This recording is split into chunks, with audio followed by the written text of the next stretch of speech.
I don't have a topic right now. I bet one will come to me as people start asking questions and stuff. We'll do that. All right, let's get your face in here. Hello, everybody. We're getting started.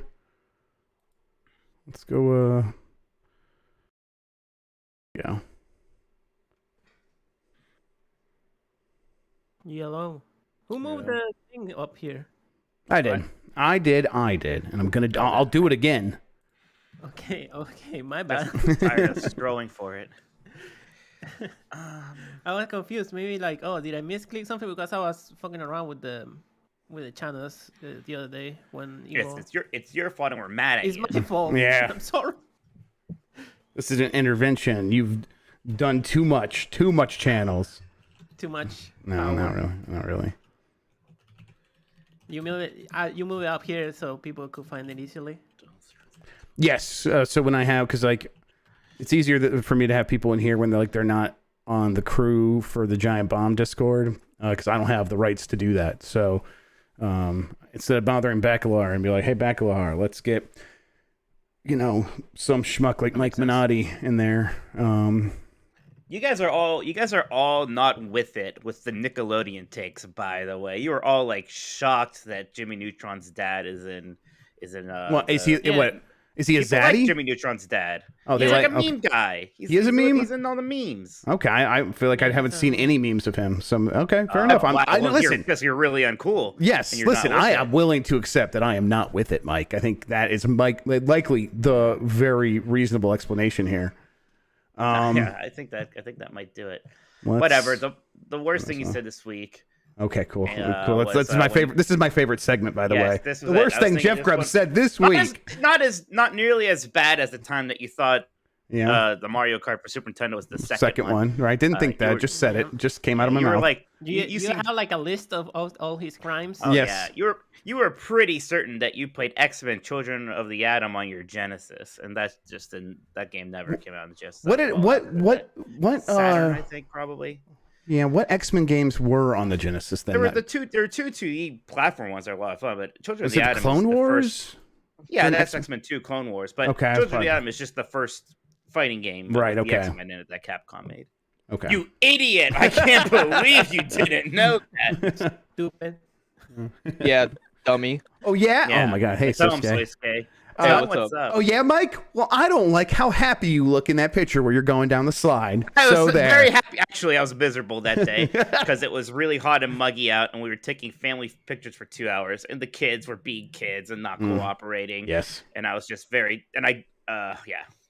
I was actually absolutely miserable. Plus, I couldn't even get the kids get out of my pictures. Like, hey, get out! This is my fun one. I don't want you guys to be in this picture. And one of them still got in that picture. I don't even know which one it is. Yeah, did you? You want me to Photoshop them out?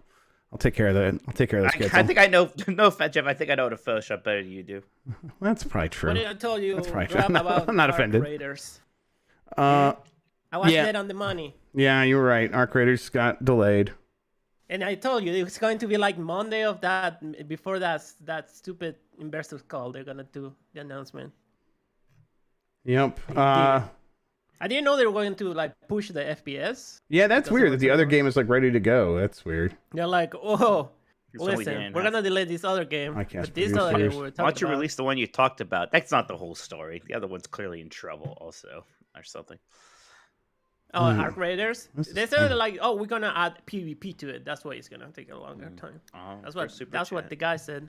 Okay. Did you tweet Jeff? I don't know. I'm excited. No, I will. Let me get the audio. That's the thing I was forgetting. There we go. Why is this always like the first time they've ever done a podcast? Yeah, man, you remember the really good burns. Yep, absolutely. It's like the brand new skin. That's for okay. It makes me you guys hear me? Not just us. The audio just randomly went out during the bombcast at some point today. His computer is dying, and we need to do something about it. But it's one of those things. Yeah, it's like one of those things where it's like okay, we'll do about it next time. And then the next time shows up. We haven't done anything about it. Every time it's well, we better solve this one as soon as possible. As soon as possible. Hey, sometimes you guys hear me? Could you guys hear that? I did. I heard Wario Man. All right, there's the Wario Man. He yelled at me. Yeah. Chef, I need to know what episode of the Naruto are you in. I told you, I'm on episode 20. But yeah, that was yesterday. What about today? Oh, I haven't worked out yet today, so no. Okay, cool. Haven't worked out yet. You're gonna work out after this. You're gonna be Last time you up told me, all oh, I'm night. in episode like 10, and you were like in episode 18. Yeah, I messed up. All right. I don't know. I don't pay attention. It's okay. All right, let me It's tweet. not okay. We're gonna. You're get so rid of Jeff. close. Episode 20. You're so I close. I finished the first arc, so the first arc is over. Here's Yeah, Jeff. Just but you're freaking- so close to meet our boy. Oh, sweet. Oh, boy. really? Right Just around watching. the corner, baby. I can't believe Jeff's watching Naruto and is playing. playing more of the newest JRPG than I have. What is this man? What have they turned into? Oh, how the I can't believe Jeff turntables. watches anime. That is just such character He development. watches an anime. I've watched Cowboy Bebop, and Mike has not. Oh, So I well, believe that canonically, You I'm haven't the seen better that? I think it's anime actually boy. Cool that I think that actually makes me like kind of trendy with the anime people. No, that it makes I haven't you seen. a No, it shithead. doesn't. Makes people Cowboy not like Bebop you. is too mainstream for me. It's like being it's like saying, oh yeah, I like Nintendo, but I never played a Mario game. It's like How that. come Cowboy Yeah. Bebop's dad is in the fighting game, but Cowboy Bebop isn't? I hate you.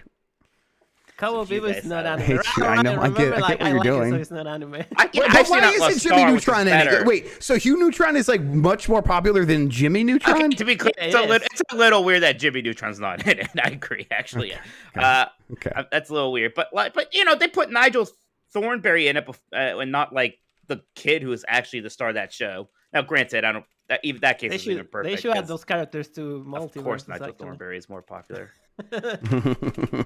Now, Yeah, yeah, they Nigel should- Thornberry, I'm aware of, and like that was like made Well, perfect yeah, sense. because then. you were a kid when that one was out. You were No, a I kid. was not a kid when that. Like, No. no, Oh, you were Like older than me. 10? That's right. I was a kid when. Wait, I Nigel have a great Thornberry idea. was What out. if they add Johnny Rico from Starship Troopers? To what?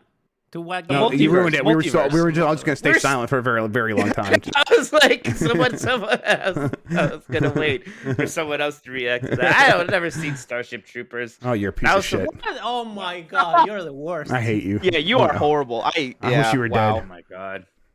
Hey, I actually read a Robert Heinlein book once in my life. excuse All me. right. No one cares What's about the book. Starship The book. Troopers. I know It was people really Stranger like to the book. Strange Way because I am smart, so I don't want to hear it about how I did see some But it movie. has nothing. The book does not matter at all. Yeah, I hope you die soon.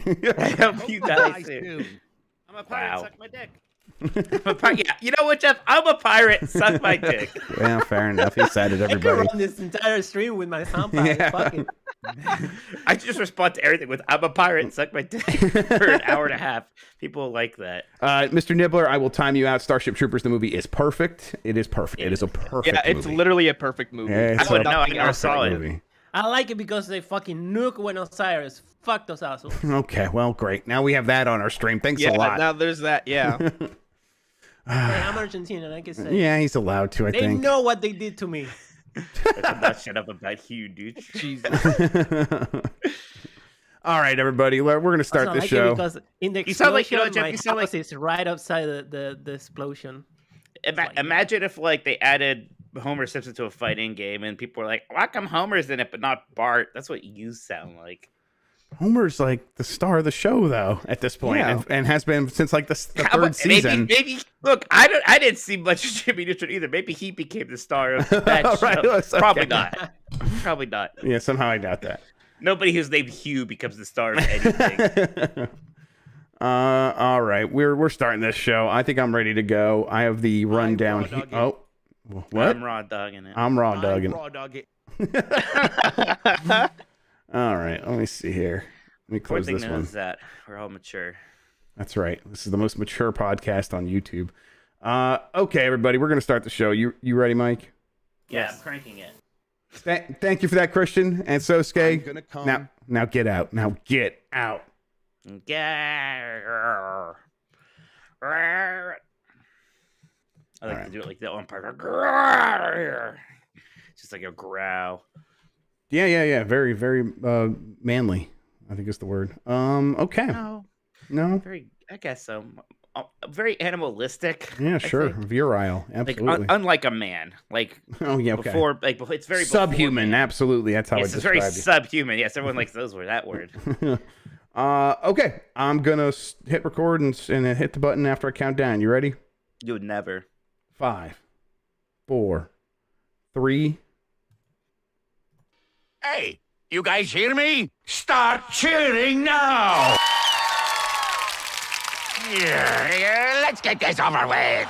Yeah.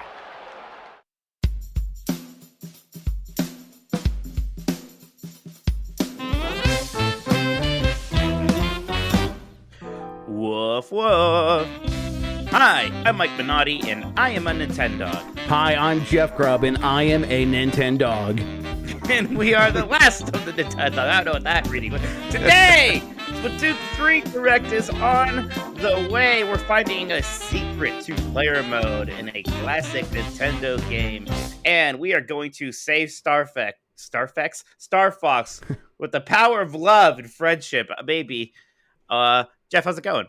It's going good. I was playing a Nintendo Switch game this week that felt pretty good. I felt pretty proud of myself. Plugged it in my computer and streamed it a little bit over on Giant Bomb. We'll talk about that later. But it was like, oh yeah, this Switch thing. It was Xenoblade. It was Xenoblade. But yeah, and every time I pick up that Switch OLED and look at that screen, I just continue to be blown away. That thing is still so good looking. Yeah, because I've been playing a lot of Live or Live, whatever. I need it more than anything, Jeff. I just want to be free from caring what that game's actually pronounced. Right. Whatever comes to my mind at that moment, that's what that game is called then. Absolutely. But yes, I've been thinking the same thing. Like Schrodinger's game title, absolutely. Yeah. But the OLED on that game just looks fantastic. That is such a pretty game. Like HD 2D and OLED really go well together. Yeah, absolutely. Mm-hmm. Well, Jeff, there's a bit of Nintendo news this time around. How about we get to it? Please. So tomorrow morning, there is going to be a Splatoon 3 Direct. It's going to start at 9 a.m. Eastern Time. It's going to run for exactly 30 minutes. Are you going to get up for this, Jeff? Are you going to get up for a Direct that doesn't necessarily have news? Yeah. I mean, not have news, but not reveals, not a release date. We know this game's coming out September 9th, 1 month from today, which is crazy. I always thought this game was that's one of their later releases in the year, and now it's coming out very soon. I will probably get up at, technically I will have awoken, but I will be in bed and I'll watch it on my phone. That's what I'll do. Yeah, that makes sense, actually. It's I don't feel like there's going to be much to cover, per se. I mean, what do you think? Do you have any expectations that they will do anything that would be worthy of writing a news story about? Because I don't. I don't think there's going to be I don't think they're going to suddenly reveal that the single player is some big open world RPG or anything like that. It'll be like what they did before, which will be good. Yeah, I'm excited for that. Fine. They're going to get some specifics about it and some specifics on some maps and some specifics on the cosmetics.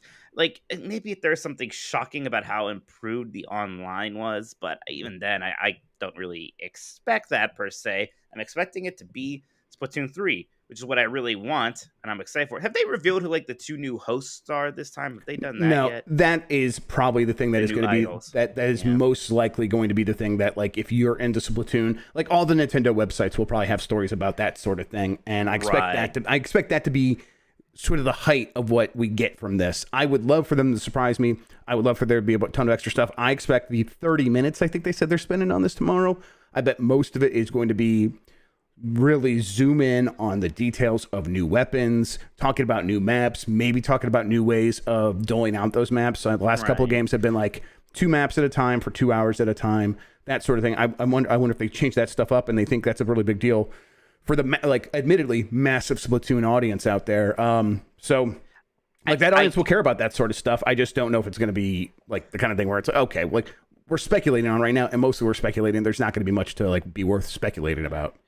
Yeah, Diogo just beat me to this, but in our chat. But I was about to say maybe the one thing here is if there's a new mode, especially if it's a battle royale mode, which I feel like some people would roll their eyes at this, Jeff. I said this about Halo Infinite, and I'll say for Splatoon 3, I would actually really like that. I wish there would be a battle royale mode for Splatoon. I mean, they already have the drop it in from the sky and stuff, and spawning it on your friends, I guess. But I mean, it could work. I would love an all-out new mode, at least along those lines. Right, because we're getting Summon Runs coming back, which is the Horde mode thingy, which is so that's fine. It was fine in 2. I didn't play a whole lot of it. You have to imagine there's going to be something like that. A big map, and it still comes down to painting as much of the map as possible. It's not obviously not as big as a Fortnite map, but like a really big map with 50 players on it. Nintendo netcode, that's probably a bit frightening, but yeah, but there are Nintendo netcode. You're right. I mean, there are battle royales on the Switch. Like, you're right. Works. Fortnite's on the Switch. Apex Legends is on the Switch. So, like, why not? But I don't know. And again, is that something you launch with? Maybe that's like a thing that comes out in 6 months to like bring people back. I don't know. But now we're super speculating. It'll be interesting to see. Yeah, again, like speculate. I think that's the kind of stuff that is the biggest thing that you can expect from something like this. Mostly, I think everyone knows what Splatoon 3 is going to be.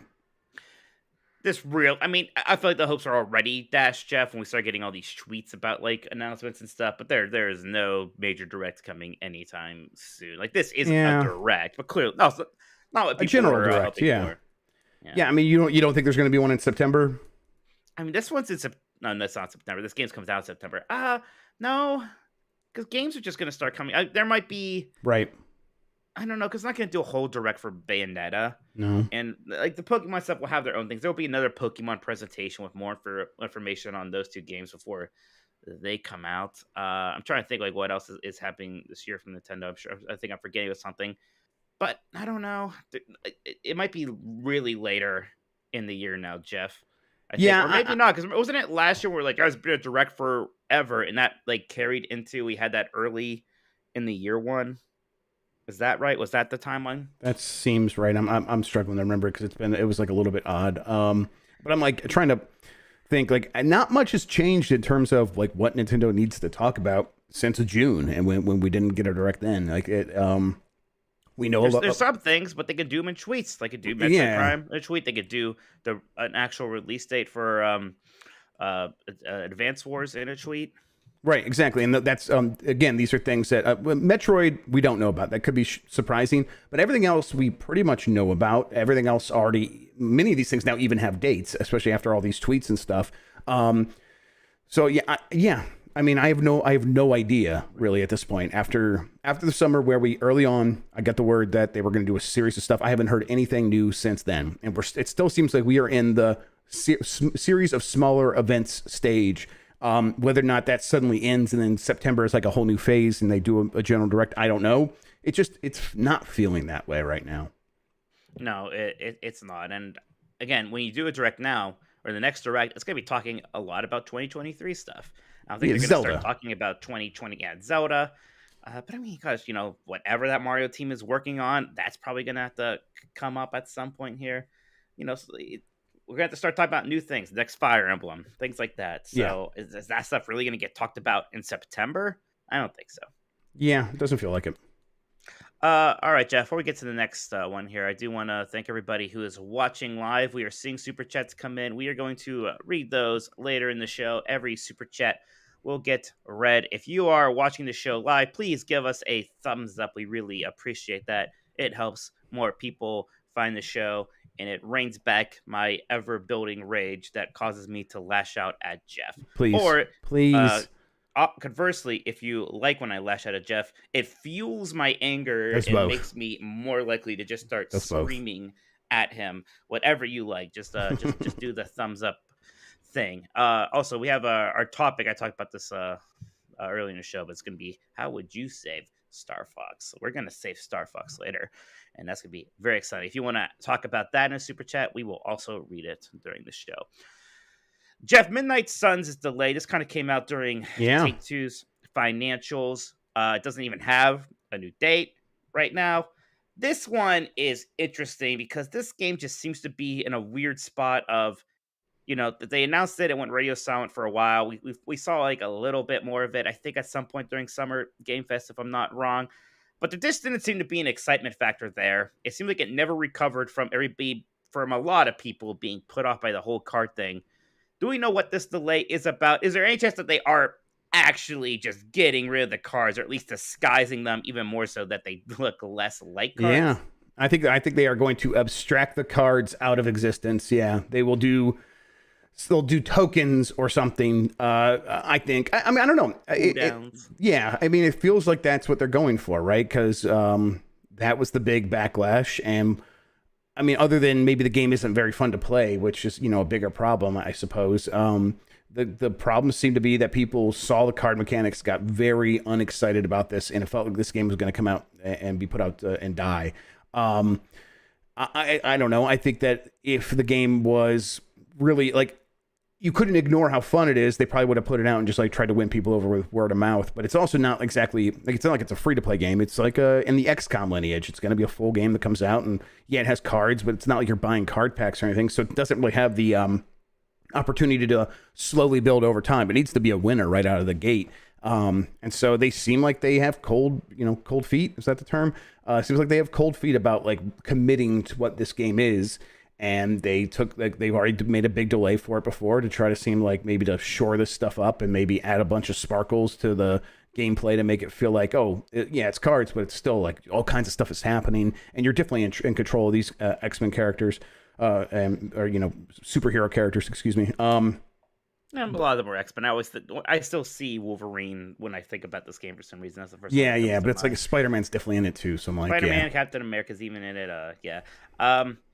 You're messing me up because you said cold feet. Is that the expression? I'm like, I'm pretty sure it is. And then I'm thinking about it. I'm like, is it? That sounds weird now that I say it. I know. I'm like, that's right though. That's the problem. I think about it too much now. It's like that. Wait, why is that a problem? So you think cards in general as a mechanic in games have kind of been too associated with free to play now? And in some ways, that's why it's sort of toxic for your big AAA game anymore. I think it's definitely part of it.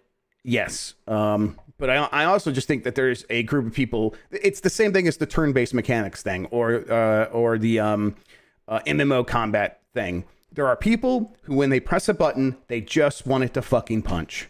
That's all, and that's all they care about. And if it doesn't punch, if it's, I'm going to play a card and then that punches, well, that doesn't make any sense. I just want to punch. And I'm a little bit frustrated with these people because I like varied mechanics and games trying a bunch of different things. And these people being very loud about not liking this stuff, I think scares away developers from trying new stuff. But I get it. You want a game to play the way you want it to play. That's fine. But I think there's a lot of crossover with an audience of gamers who just want it to fucking punch and Marvel fans. I think that's a lot of overlap there. And so when that audience shows up wanting to be excited about a Marvel game, and then you tell them they need to play a card in order to do something with these cool Marvel characters, they dip, they just hit the eject button immediately. They say, I don't care.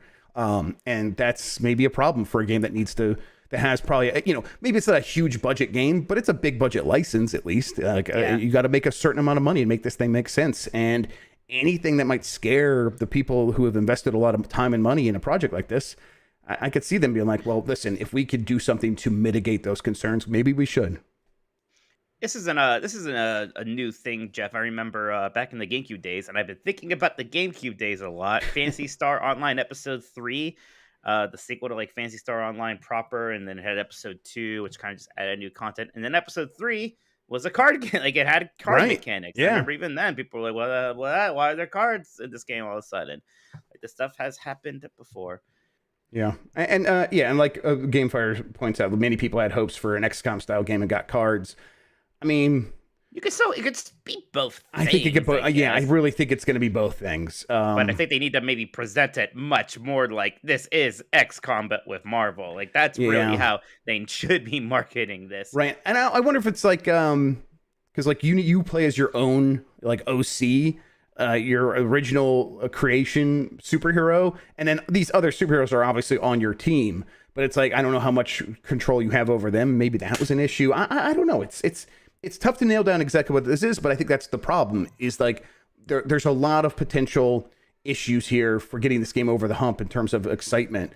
And it's hard to like recognize those and let alone solve them. And even if they need to be solved, like who knows, maybe the game's just good as it is and they're just freaking out for no reason. Right. Yeah. It's hard to tell. Maybe it's, is there any chance if this becomes a Batgirl? Is this game going to be like finished and then canceled? You're going to get there? I don't think that Star Fox 2 style. Star Fox 2 Star Fox 2. Batgirl. I'm like, that doesn't happen with games. It did happen with Star Fox 2, didn't it? And it was like for very specific reasons of like this will make us look old because people are doing real polygons and stuff. Not that Star Fox 2 is not real polygons, but I know this game will come out. This game will come out. I like to, Jeff. What is there actually a world where there's like Star Fox super mega fans that are going to come at us and yell at us because we said that Star Fox 2 didn't have real polygons? I hope not. Textured polygons. There, we specified. I hope not. And it's like, and I'm like acting like, oh my god, every time I say something wrong, people come at me, and it's really just you. It's mostly just you that comes at me.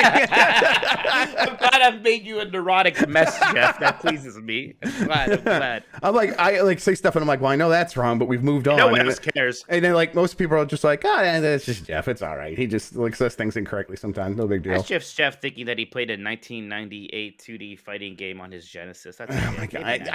I just got mixed up the names. I mixed up the names. When did that? I'm gonna find out when Children of the Atom came out.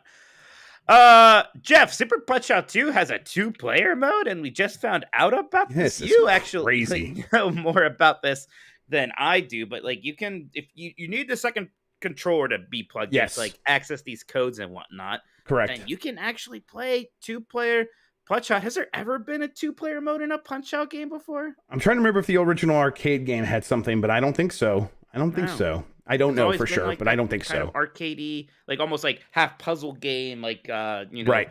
Read the moves and react kind of thing. I mean, I'm shocked that at no point. I wonder if at some point, like if people don't find out about this, we'll tell them, and then they just forgot because they got busy making other games. I mean, to me, it seems like it's almost like it must have been like a dev tool thing. Yeah, like they just left it in and forgot about it. Because otherwise, why wouldn't they have said something? They definitely didn't put it in the instruction manual. And it's if people were wondering like how could no one have found this over 28 years, it is like a little bit awkward. Like you have to be pressing 2 buttons on the 2-player controller while someone's pressing another button on the 1-player controller to actually like initiate it. So maybe it's kind of thing. I bet some people have stumbled upon this in the past. They probably just didn't know it was like such a thing that they should be telling people about. Yeah, they didn't report on it. Right, exactly. But now here it is. Someone discovered it and said exactly how to do it. It's pretty cool. A whole menu comes up where it's like one person is going to play as Little Mac because that's how the game is set up. And then the second player gets to choose from a whole list of every single bad guy in the game, every single opponent boxer. And then you could just control them and do their moves. You could do their special moves. Like as Bald Bull, you could press down and B, I think, and do his bull charge thing. So yeah, it's pretty cool. I saw that Zallard1, who is one of the people who played Punch-Out blindfolded, has finally lost to Glass Joe because his friend played as Glass Joe against him. So I'm like, okay, this is incredible stuff. So yeah, I can't wait to mess around with this. Actually, I'm legit. Glass Joe in Super Punch-Out? Yes. Super Nintendo? Oh, okay. Absolutely, he's the first boxer. Oh, I thought you played some. I barely played the Super Nintendo one for some reason. It is so good. It's so good. It's so good. It's so good. Really? It's so good. Yes, yeah, I think.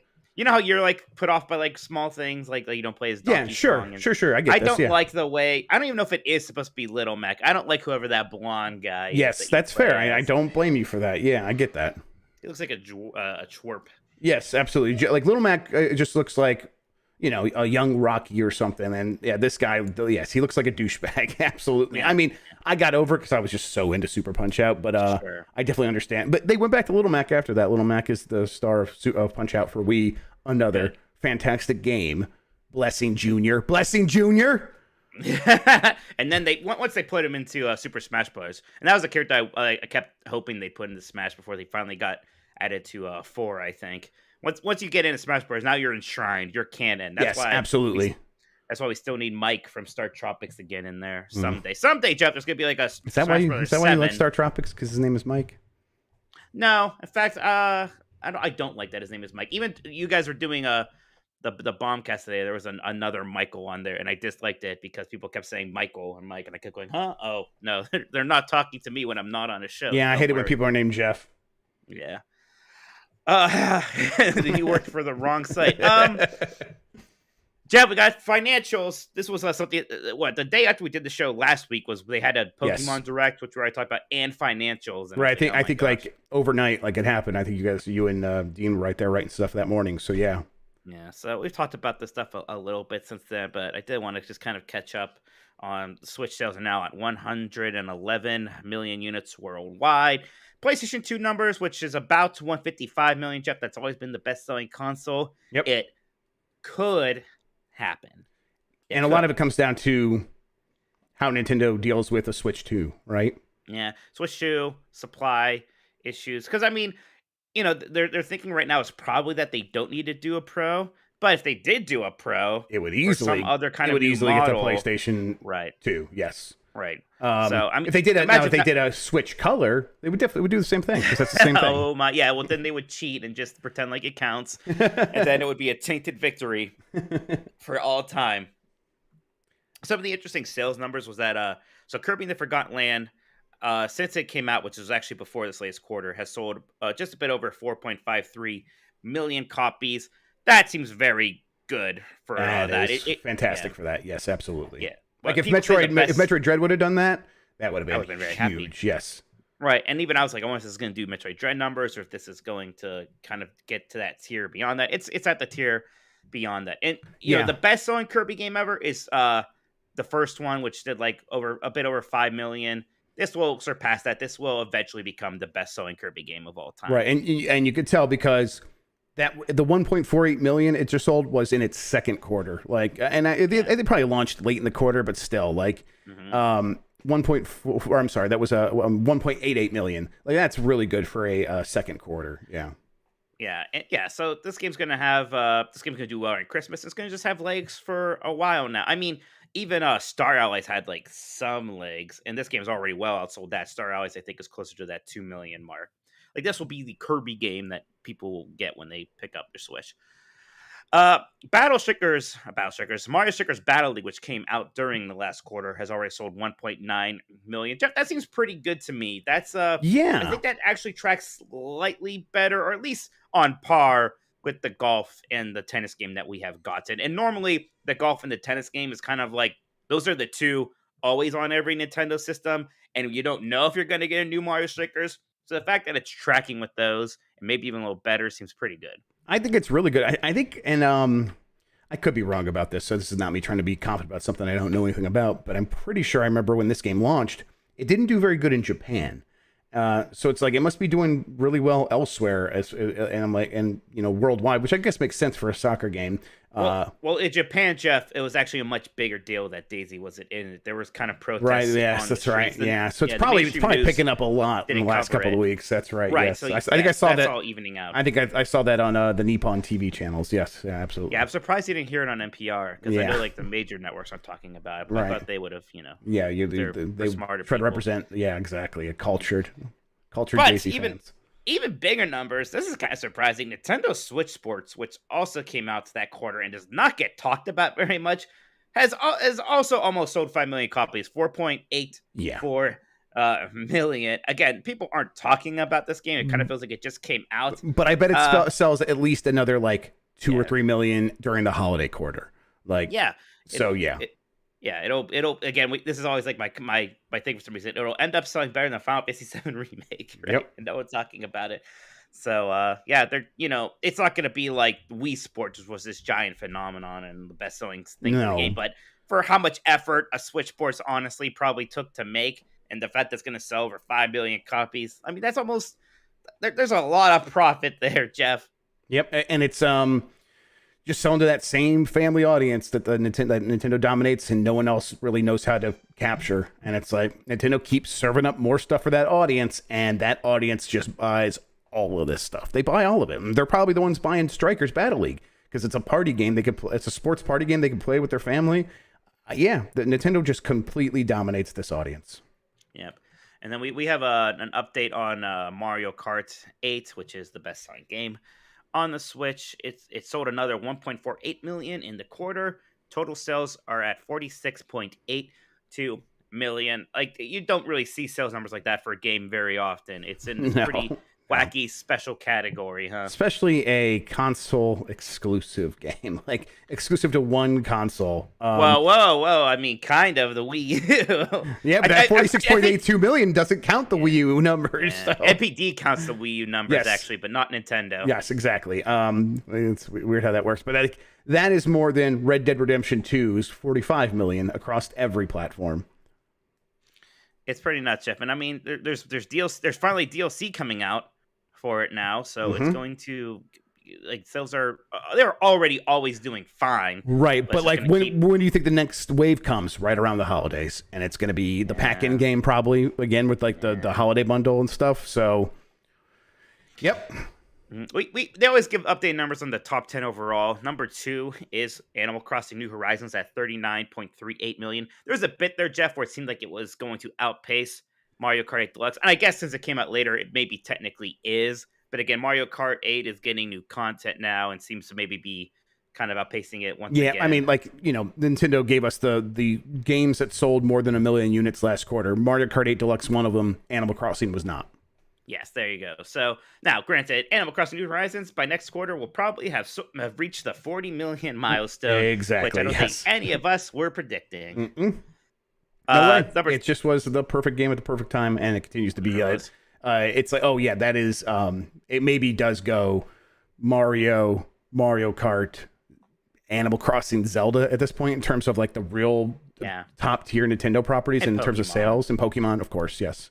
Yeah. Well, and then Super Smash Brothers, which is number Super 3, Smash Brothers. Yep. Yeah. 28.82 million copies. So that's going to be getting to the 30 million mark here very soon. And then number 4, Legend of Zelda: Breath of the Wild, 27.14 million. So like all of these, I imagine, like definitely best-selling games in their franchises. They're on Switch. Maybe not for Pokemon though. There might actually be a better-selling Pokemon game on like one of the 3DS systems or something. Maybe, I'm not sure. But Pokemon Sword and Shield has sold 24.50 million copies, and we're just getting another one soon. Right? Here it comes. Yeah, so this is going to be the best year in Pokemon's history in terms of sales. Yeah. Absolutely. And I bet maybe Scarlet and Violet doesn't sell as much. I don't know. I bet it does. I feel like Black and White does. See, I feel like I don't know. Like in my mind, Black and White didn't sell as much as Diamond and Pearl back in the DS, but maybe that doesn't really make sense as a comparison. Look, even if it doesn't sell as well, it's going to be another 20 million. Oh yeah, absolutely. Yeah. Super Mario Odyssey, 23.93 million. I remember it seemed like a time there was a bit more neck and neck with Breath of the Wild. It feels like Breath of the Wild is even like kind of separated out a bit more than that. There's like a not quite 5 million point of separation there, but close to that. Yeah, I think the Mario games are a little bit closer in terms of like you have a choice when you get your Mario games, where people can like pick up Bowser's Fury and be like, this is a whole new Mario experience. I'm going to get this with my new Nintendo. When you're getting a Nintendo and you're going to get Zelda, even though there are a lot of options, the Zelda game you're going to get is Breath of the Wild. Yeah, you're right. Almost like, feels like almost every 3D Mario game except for like Galaxy 2 or like 3D Land is now available on the Switch. Right, and I think like 3D All Stars has like had this like really a big appeal for a while, and probably like watered down Odyssey sales a little bit. Mm-hmm. Number 7 is Super Mario Party at 18.06 million, and that one sales has probably suffered with Mario Party Superstars coming out. 18 million? 18 million for Super Mario Party. That one is nuts. And I remember when it was like 15 million and being flabbergasted. I can't believe it's now at 18 million since Mario Party Superstars came out. It doesn't even seem like to me it's like, oh, that's like on the same tier as like their tennis game, right? No. Yeah, and it's like, oh yeah, that is the Super Smash Brothers for families. Like where Super Smash Brothers is like, it's big with families, but it's big with like teenagers and college kids and all kinds of different audiences. Super Smash Brothers is just massive with families. I'm sorry, Mario Party is massive with families. Absolutely. Next, this one's interesting. Pokemon Brilliant Diamond and Shining Pearl is at 14.79 million. Jeff, it has now surpassed Let's Go Pikachu and Eevee, which was 14.66 million. Yep. These came out last year at holiday, so they haven't even been around that long. They're already number 8. It seems like people don't talk about them that much. In fact, there's kind of like a negative energy around it amongst the core gamers, like, oh, this looks kind of cheap, and this feels a little outdated. No, 14.79 million copies. Which is why I think like Scarlet and Violet are just gonna crush, because they're gonna come out and people are like, this has got some new stuff, and it's really different than the last ones we got last year, and I think it's gonna just dominate. And I imagine that you just get that team that made those. Did somebody buy that team recently that made the Diamond and Shining Pearl? I don't know. I'm sorry, something happened with them. But whoever does it, we're gonna get the Black and White remake soon, and then you could maybe just may as well remake Black and White 2. Because that Black and White 2 was very different from the usual, like, Yellow, like the Pokemon Yellow thing. They were technically new campaigns or what have you. So those will be happening, and those will also sell a lot. And I'll be excited for that. I liked Black and White, actually. Black and White was probably the last Pokemon generation I got really into. And then number 10 is Ring Fit Adventure at 14.54 million copies. That one seemed like when it came out, it was only okay, and then it got a big pandemic boost, and it started kind of spreading around a lot more. Also, that game, $80. So Yeah. I mean, obviously there's a higher cost because it comes with that ring. So I'm not saying that Nintendo makes more money, but it has a higher cost associated with it, and yet people are still showing up for 15 million copies. That's just, yep. Not many other companies could do that. It's just incredible that there are Switch games that could sell over 10 million copies and then not be among the 10 best-selling games on the platform. Yep. Like, we don't have Arceus on here yet. I don't know if it's going to show up, but I imagine that's going to keep selling well, and it's definitely probably going to, if it hasn't done double-digit numbers already, it will. So, pretty nutso stuff. All right, Jeff, that's it for the news. How about we read some questions? Yeah, let's do it. Our Discord. Absolutely. And if anyone's sending any super questions, super cool chats too, here on YouTube, I will read those before the end of the show. So keep those coming. All right, here. First one here says, "Hey, what the hell? Hey, shit sniffers! Dang, what? I feel like I'm in like the fourth grade like recess again or something. Like hey, shit sniffer. Hey, shit sniffer. Yeah, right. Hey, fart breath. Out of all the small areas in the grand Nintendo universe, which would be It's Ohio? We could joke about the state all we want, but it's at least better than Indiana, the Bean Kingdom, right, Jeff? From Mario and Luigi. Yeah, that's really good. The Bean Kingdom, absolutely. There's Fawful, who is like our Attorney General, absolutely. He's our Attorney General. Yeah, exactly. I don't know. It's usually the first thing that comes to your mind is the first one, Jeff, and I just Bean Kingdom. Yes, Superstar I think Saga. You nailed it in one. Absolutely. Immediately. Casual says, no question this week. Just a friendly wish for you two to do a Nintendo-themed ranking video against, please and thank you. Yeah, we do have to do one, Jeff. We will.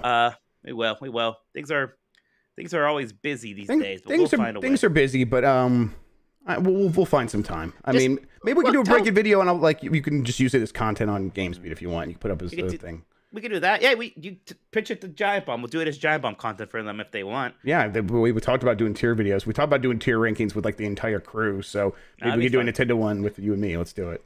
Yeah. Jedi Moss 4 says, for all the talk of a drought of games in the second half of this year, there's a lot of new releases coming. People claim they specifically refer to AAA games, but they leave off games like Splatoon 3 or Xenoblade 3 from that list. To me, the AAA label simply means games that cost a lot to make and market. Are people really just using the AAA label to mean a game I like? Yes, they are. And excluding anything they're not interested in? Yes. Yes, absolutely. Yeah, that's what I mean. I get being annoyed, especially when you're listening to a podcast and they're like, and you're like, man, I hope they're going to talk about this game that I'm looking forward to this week that I know just came out. And then they say instead, nothing's coming out. And so we have nothing to talk about. I get the frustration with that, but usually when people say like there's nothing coming out, that's what they mean. It's like, oh, there's nothing coming out that we care about. Now, when people say there's nothing coming out like just in general this year or it's a bad year, those are people who just don't like mini video games. They like, they like their Last of Us, they like their Halos, and then if it's not on that level, like, well, what is even the point? And to me, I just want to yell, like, there's so, like, just get into some nitty gritty shit on Steam, whatever, all kinds of stuff's coming out. Try something new, but whatever. It's not my job to try to make them see the light of all kinds of different games. Gigi64 says, yo, dogs, is a Super Game Boy a Game Boy or a Game Boy Color? That's a Game Boy, right? Like, it does not play the clear Game Boy Color cartridges, right? And there was a Super Game Boy 2 that only came out in Japan. I don't know if that played Game Boy Color. I think it did. I think that was the whole thing with that. Yeah, I would imagine that was the whole point. I don't know why else you would have to. Right. But the one that we know is a Game Boy. Yes, but so is a Game Boy Color. Shut the hell up. Super Harmon says, as we approach the 6-year anniversary of the Switch reveal, do you recall your initial thoughts on how it would do? I remember the number of people listening to it at the time, along with seeing some general opinions, were thinking it was going to be DOA, which stands for Dead on Arrival. Thank you, Mike. I remember people thinking at the time, those people are dumb. I did not think it was going to be a PlayStation 4 level success, which it has and beyond now at this point. Or very quickly will be. I don't know, PlayStation 4 sold more than it still, but it's outpacing the PlayStation 4 still. But I also don't blame people for being like, this is weird, this is different, like it's not exactly what I thought it was going to be, therefore it's not going to do well. But yeah, I I had high hopes, and it was exactly what I wanted. I remember being excited from moment one. The second they showed us what it was, I'm like, this is it. This is what I want. This is awesome. Yeah, I don't remember really thinking too much about how it was going to do. Maybe there's some anxiety because the Wii U didn't do well. I think the fact that it was like both a successor to the Wii U and to the 3DS, even though, of course, at the time, like they're touting that line, "Oh, the 3DS is still great; it's still going to be around." But I was like, if it's the successor to both of those things, this thing is probably going to do well. Because even if like the Wii U was a mess, their handhelds have always done pretty well. So I don't think I ever was really too worried about it. I just remember, when it came out, being really excited, especially since we knew we were getting Zelda and Mario in year one. Like that first year software lineup was just incredible. I don't know if it's really ever gonna be topped or has been topped. It'd be very difficult. I mean, things don't line up like that very often. Raven says, "What's the second best Nintendo RTS game?" Because we all know what the best one is. Well, yeah. So you're thinking of StarCraft 64. The only other one I know of, Jeff, on Nintendo 64 was Command and Conquer had a Nintendo 64 port. It did. Yeah. And I'm sorry. Yeah, what's the second best RTS? Yeah, it probably is Command and Conquer. By default, I don't think there's any other real-time strategy games. It's incredible that there are two, to be honest. Yeah, for real. So that StarCraft 64 port, pretty good. Yeah, and I think like the Command and Conquer port, I think controls very similarly to that. It works better than you would think. Because I know, I talk about Thought Beast all the time, who's playing through every Nintendo 64 game. I just watched his Turok video, actually, and he played Command and Conquer already. He hasn't played StarCraft yet, and he enjoyed it.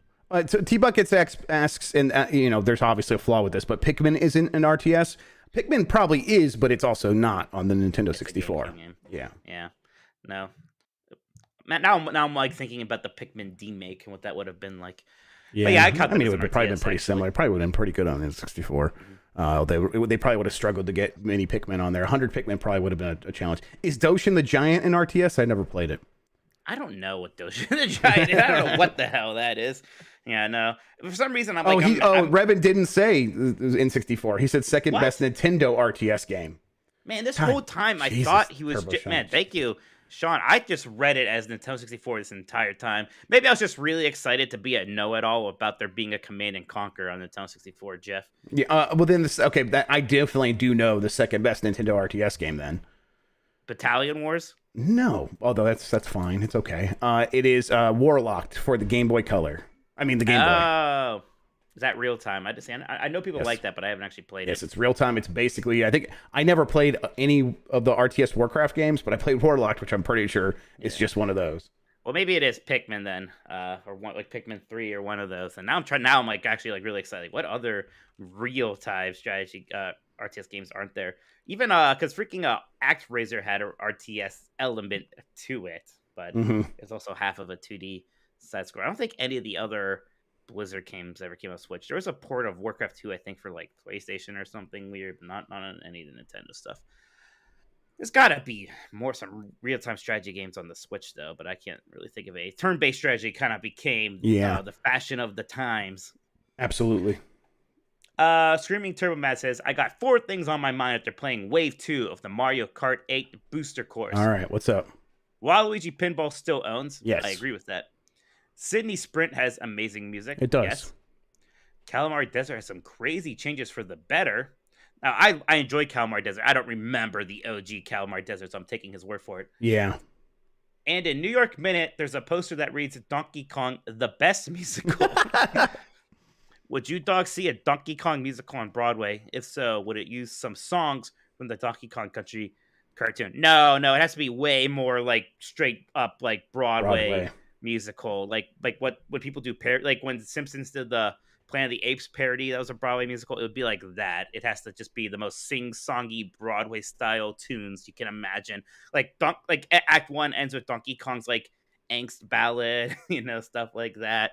That's what I want. And yes, I would absolutely see it. I definitely would. Also, I like the idea of it just being the best musical is the subtitle. Like, that's what it should be. Musical. So I could be like, you did it. The best musical. Congratulations. You did it. Congratulations, Wood. Best cup of coffee. Best cup. There you go. There's your Elf reference in August. Jamie H1224 says, any plans for either of you to pick up the Retroid Pocket 2 or as the Steam Deck become your all-in-one emulation machine. Jeff, I'm pretty good with the Steam Deck, and as you can see, I'm sort of on an original hardware kick again now that I have this GameCube HDMI thing. Are you okay there? Why are you touching your face like this for? I pre-ordered the Retroid Pocket 3. Oh, look, Jeff, I'm not shocked. I mean, of course you did. I'm excited. Good, because you can tell me what it is. Now you're using your money. You can tell me how it's fun. It's just the Retroid Pocket 2. This is the Ambernick, so this doesn't count. But it's just the Retroid Pocket 2 Plus that I already have with a bigger screen, I think. And, is that it? And it has more RAM. It has like 1 gigabyte more RAM. That's more RAM. It's just like a Game Boy Color. So it's a whole new console. You're fine then. You're good. And I'm probably just going to keep using the Steam Deck. I am sick. Help me. Dr. Turbo says, hey, dogs, I've been playing Live a lot, but the 8th chapter introduced random encounters, which didn't happen at all until now, and it's annoying me. I'm probably going to finish the game, but this wasn't in question until now. Has the game ever introduced a mechanic late that turned you off from the game? I actually liked that in the 8th chapter, Celeste, because it felt like, I don't want to like talk about spoilers or anything, but the 8th chapter was the one that was the most like, the whole thing was like, this is like generic JRPG chapter, and then it kind of subverts things in a fun way later. So random encounters are a big part of that. A game that introduced a mechanic late that turned you off. That's interesting. Yeah, I'm really struggling to think of a good answer for this. Because I imagine there are probably some very good answers out there. Yeah, maybe probably. Chat can help out. Because that is a good. But point. it's like all the things I could think of are like, no, this owns. Yeah, I'm like thinking like the super gravity gun in Half-Life 2 is the first thing. Yes, or that was great. Or the Metroid suit in Metroid Dread. Spoilers. Yes, I don't give a shit. If you didn't play by now, you're one of the bad people who didn't buy that game. Yeah, usually it's great when they introduce something at the very end. Yeah, right? at the very end, right? But like, did people dislike how the end of Metroid Zero Mission had a lot of stealth stuff? Because even then, I liked it. No, I don't think so. I that think also worked out pretty well. I mean, because most of the time, when people don't like when you hear enough about it, it's because people got turned off early in the game and stopped playing. Late in the game, it's just I don't know. I don't think many developers are that like brave to introduce something they're not sure about that late. Yeah, that's pretty. I want to almost think about this some more because I bet there is an answer out there that I'm just not thinking. Yeah, it's a good question. Beef Hammer says, what Nintendo franchise would you like to see Nintendo adapt into their own blue-collar type game, such as Mud Runner or Hard Space Shipbreaker, so that Jeff can call it the best game ever? Luigi gives me blue-collar worker vibes, so I want the next Luigi's Mansion to include more standard cleaning and less ghost catching. Jeff, there should just be a game where Wario has a junkyard. Yes, right? Yes, absolutely. There should be a game where Mario does like actual plumbing. Like that, like that could be like a plumbing sim, like a work sim game. But yeah, like Wario's Junkyard is very good. You get to control that giant magnet that picks up all the junk. Yes, absolutely, and you crush it, and then you got to like separate the scraps. Honestly, that's pretty similar to Hard Space Shipbreaker already. Just like breaking up the different pieces of metal, putting them in the right slot and stuff, so they get sorted correctly. That would be cool. Yeah, I don't know. There's some opportunities here. Luigi, I'm trying to think of a good one for Luigi, but you know, he's already a ghost hunter. And that's actually Luigi's Mansion has some blue collar vibes to it. Like yeah, it really does. So, well, because I mean, there's a bit more of the plumber stuff in that too. I don't know, yeah. A little bit of it, anyways. Velocity Prime 1 says, congratulations to the Nintendogs. You've been selected to be the musical idols for Splatoon 3. Yes. What kind of music? Why? That's why we were being coy earlier about it, because we know it's us. Yeah, it's us. Sorry. We're under NDA. Sorry, you can't say anything. Shit. What kind of music do you make? What is your aquatic theme name? And what is your super style? I'm Octo, and he's Pussy. God damn it. Oh, Jesus Christ. I can't say anything else now because nothing's going to take over that. God, what the hell kind of music do we make? I don't know. Industrial. Maybe we just play music. songs from that. We just play songs from the best Donkey Kong musical or something. That's it. What's our super style? Yeah, no, it's Blue Man Group music is our style. Musical style. That'd be great. It's very percussion heavy. Yes, exactly. Yeah, we do like tricks on stage. We do wet stunts with audience participation. Yeah, exactly. We explain the maps that are going to be in rotation today while like bringing you up on stage. Absolutely.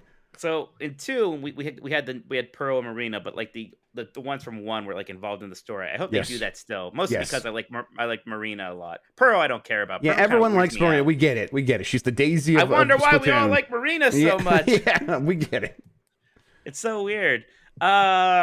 Wendy says, is it just easier to accept that Pokemon main game is meant to be a baby's first RPG, and anyone looking for something more should either A, get into competitive, or B, play a real Shin Megami Tensei game. Tensei, like Sensei. I got it right. Tensei, like Yep. Sensei.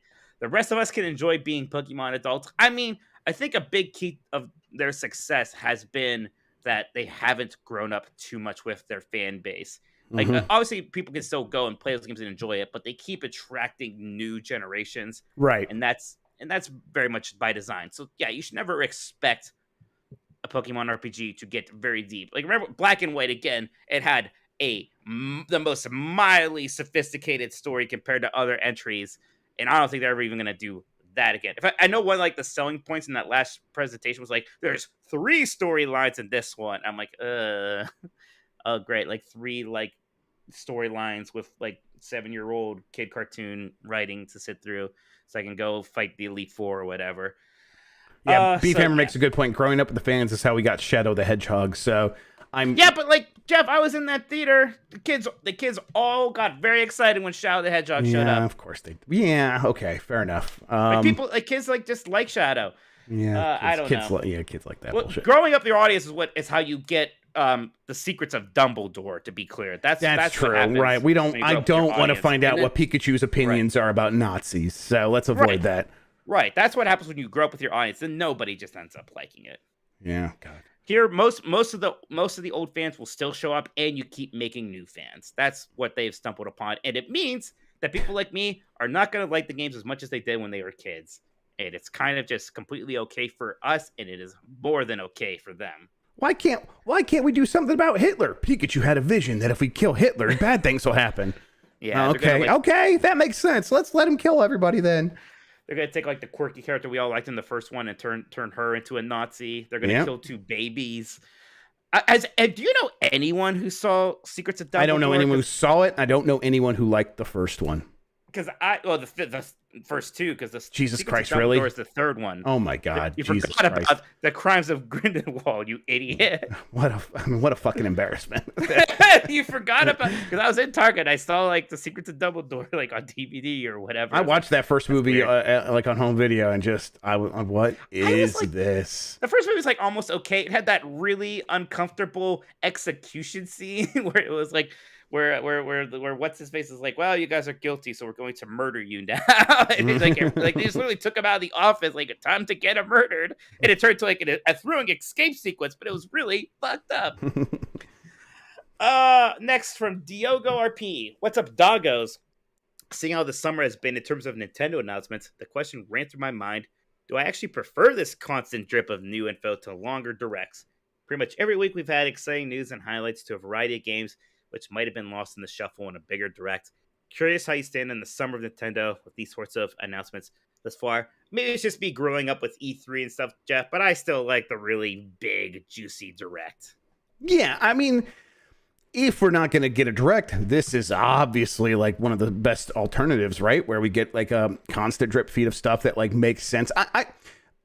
I think if they did a direct with the stuff we've gotten drip feed and then add in Metroid, give us a little bit of Zelda news, I probably would be pretty happy with that direct. But I wonder if Nintendo's like there's not enough real new stuff there to justify that. That always felt like what happened. So, but when they do have all that new stuff, I would prefer a direct. I really like everyone sitting down and watching that stuff, not just because it's fun to like be part of the zeitgeist, but I also like going back later and watching other people watch the direct and stuff and seeing their reactions. I mean, I don't do it with everyone, but when it's a really hyped direct, I've done that a couple times where I'm like, okay, I'm gonna go watch what Giant Bomb is doing, then I'll go watch what Kind of Funny's watching and see what they say about it. It's fun to like have everyone looking at these announcements all at the same time. So yeah, I still prefer the direct.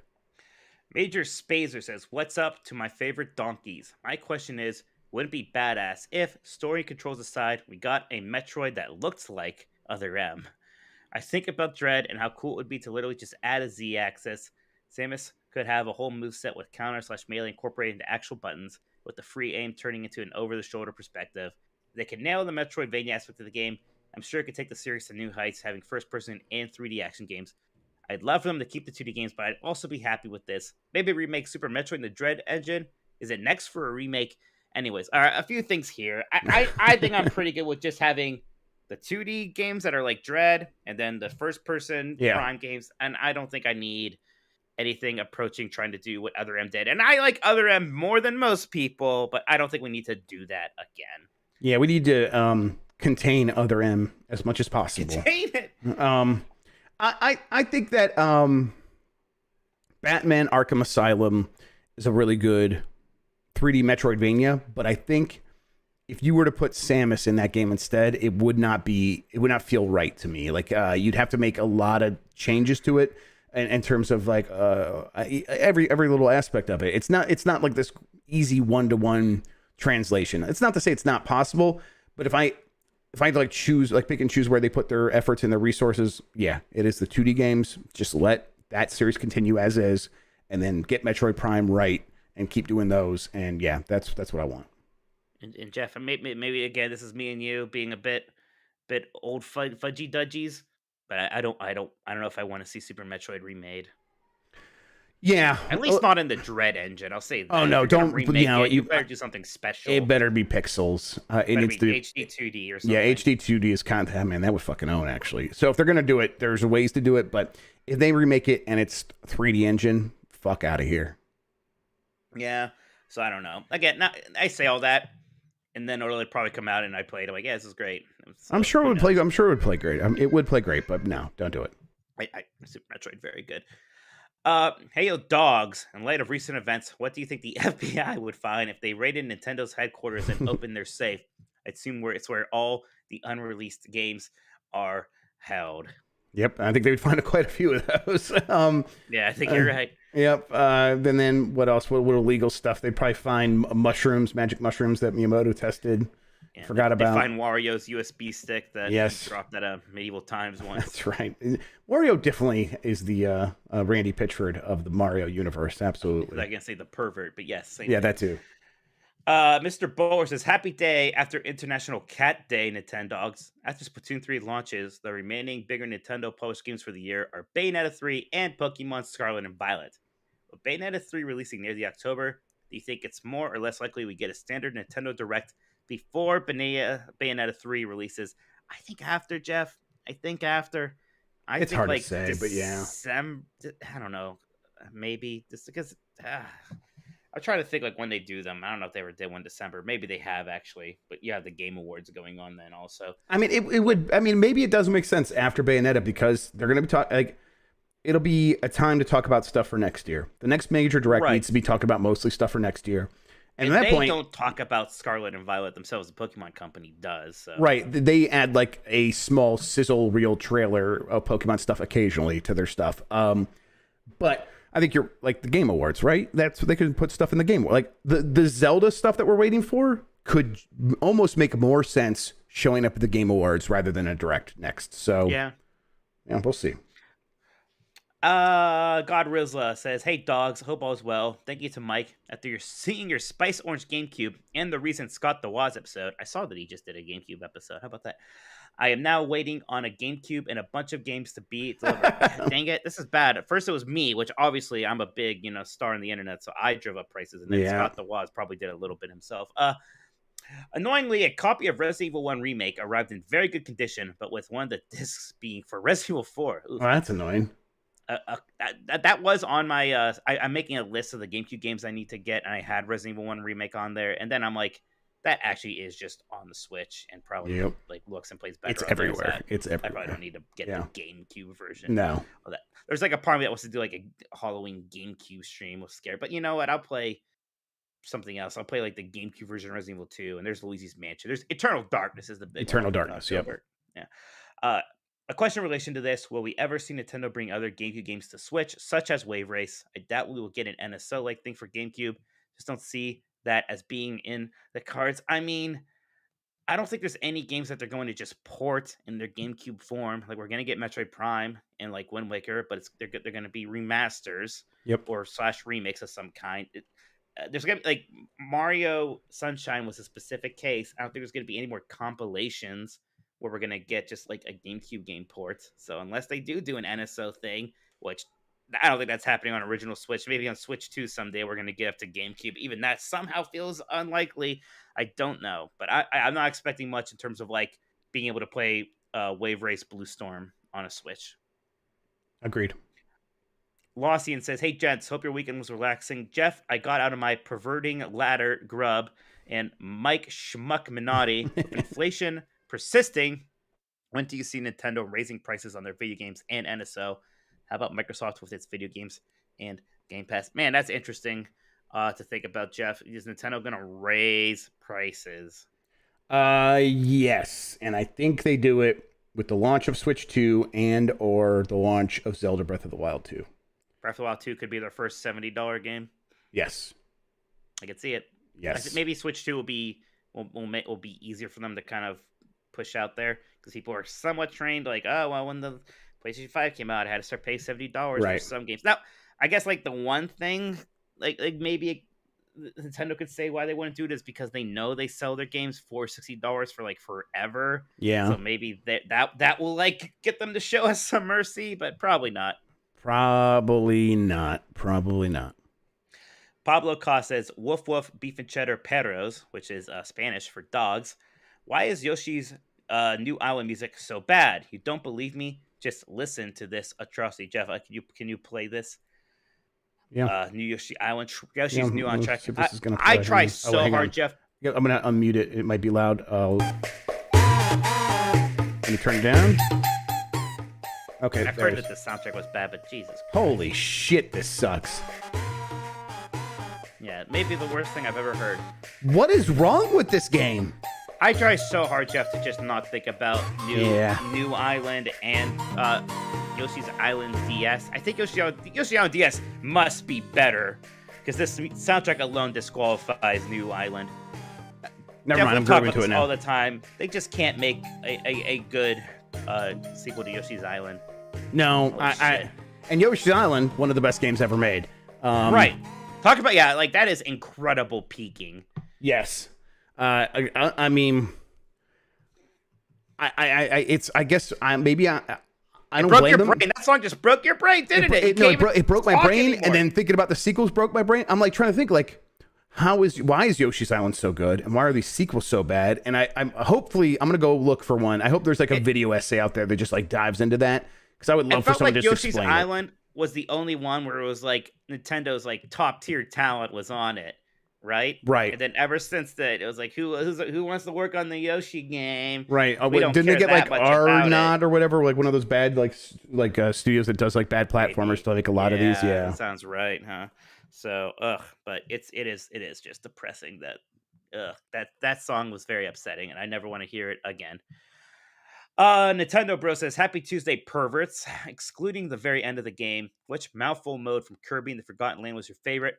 Mine was the roller coaster." So yeah, Jeff hasn't beaten it quite yet. I actually always liked getting the traffic cone a lot. I thought the traffic cone was really fun. The whole like spiking mechanic of that felt very good to me. So traffic cone surprisingly very high up there for me. The circle was also very good, just like the O's you would get. Those are fun. We start breathing out the puffs of air. Jeff, do you have a favorite mouthful mode from Kirby the Forgotten Land so far?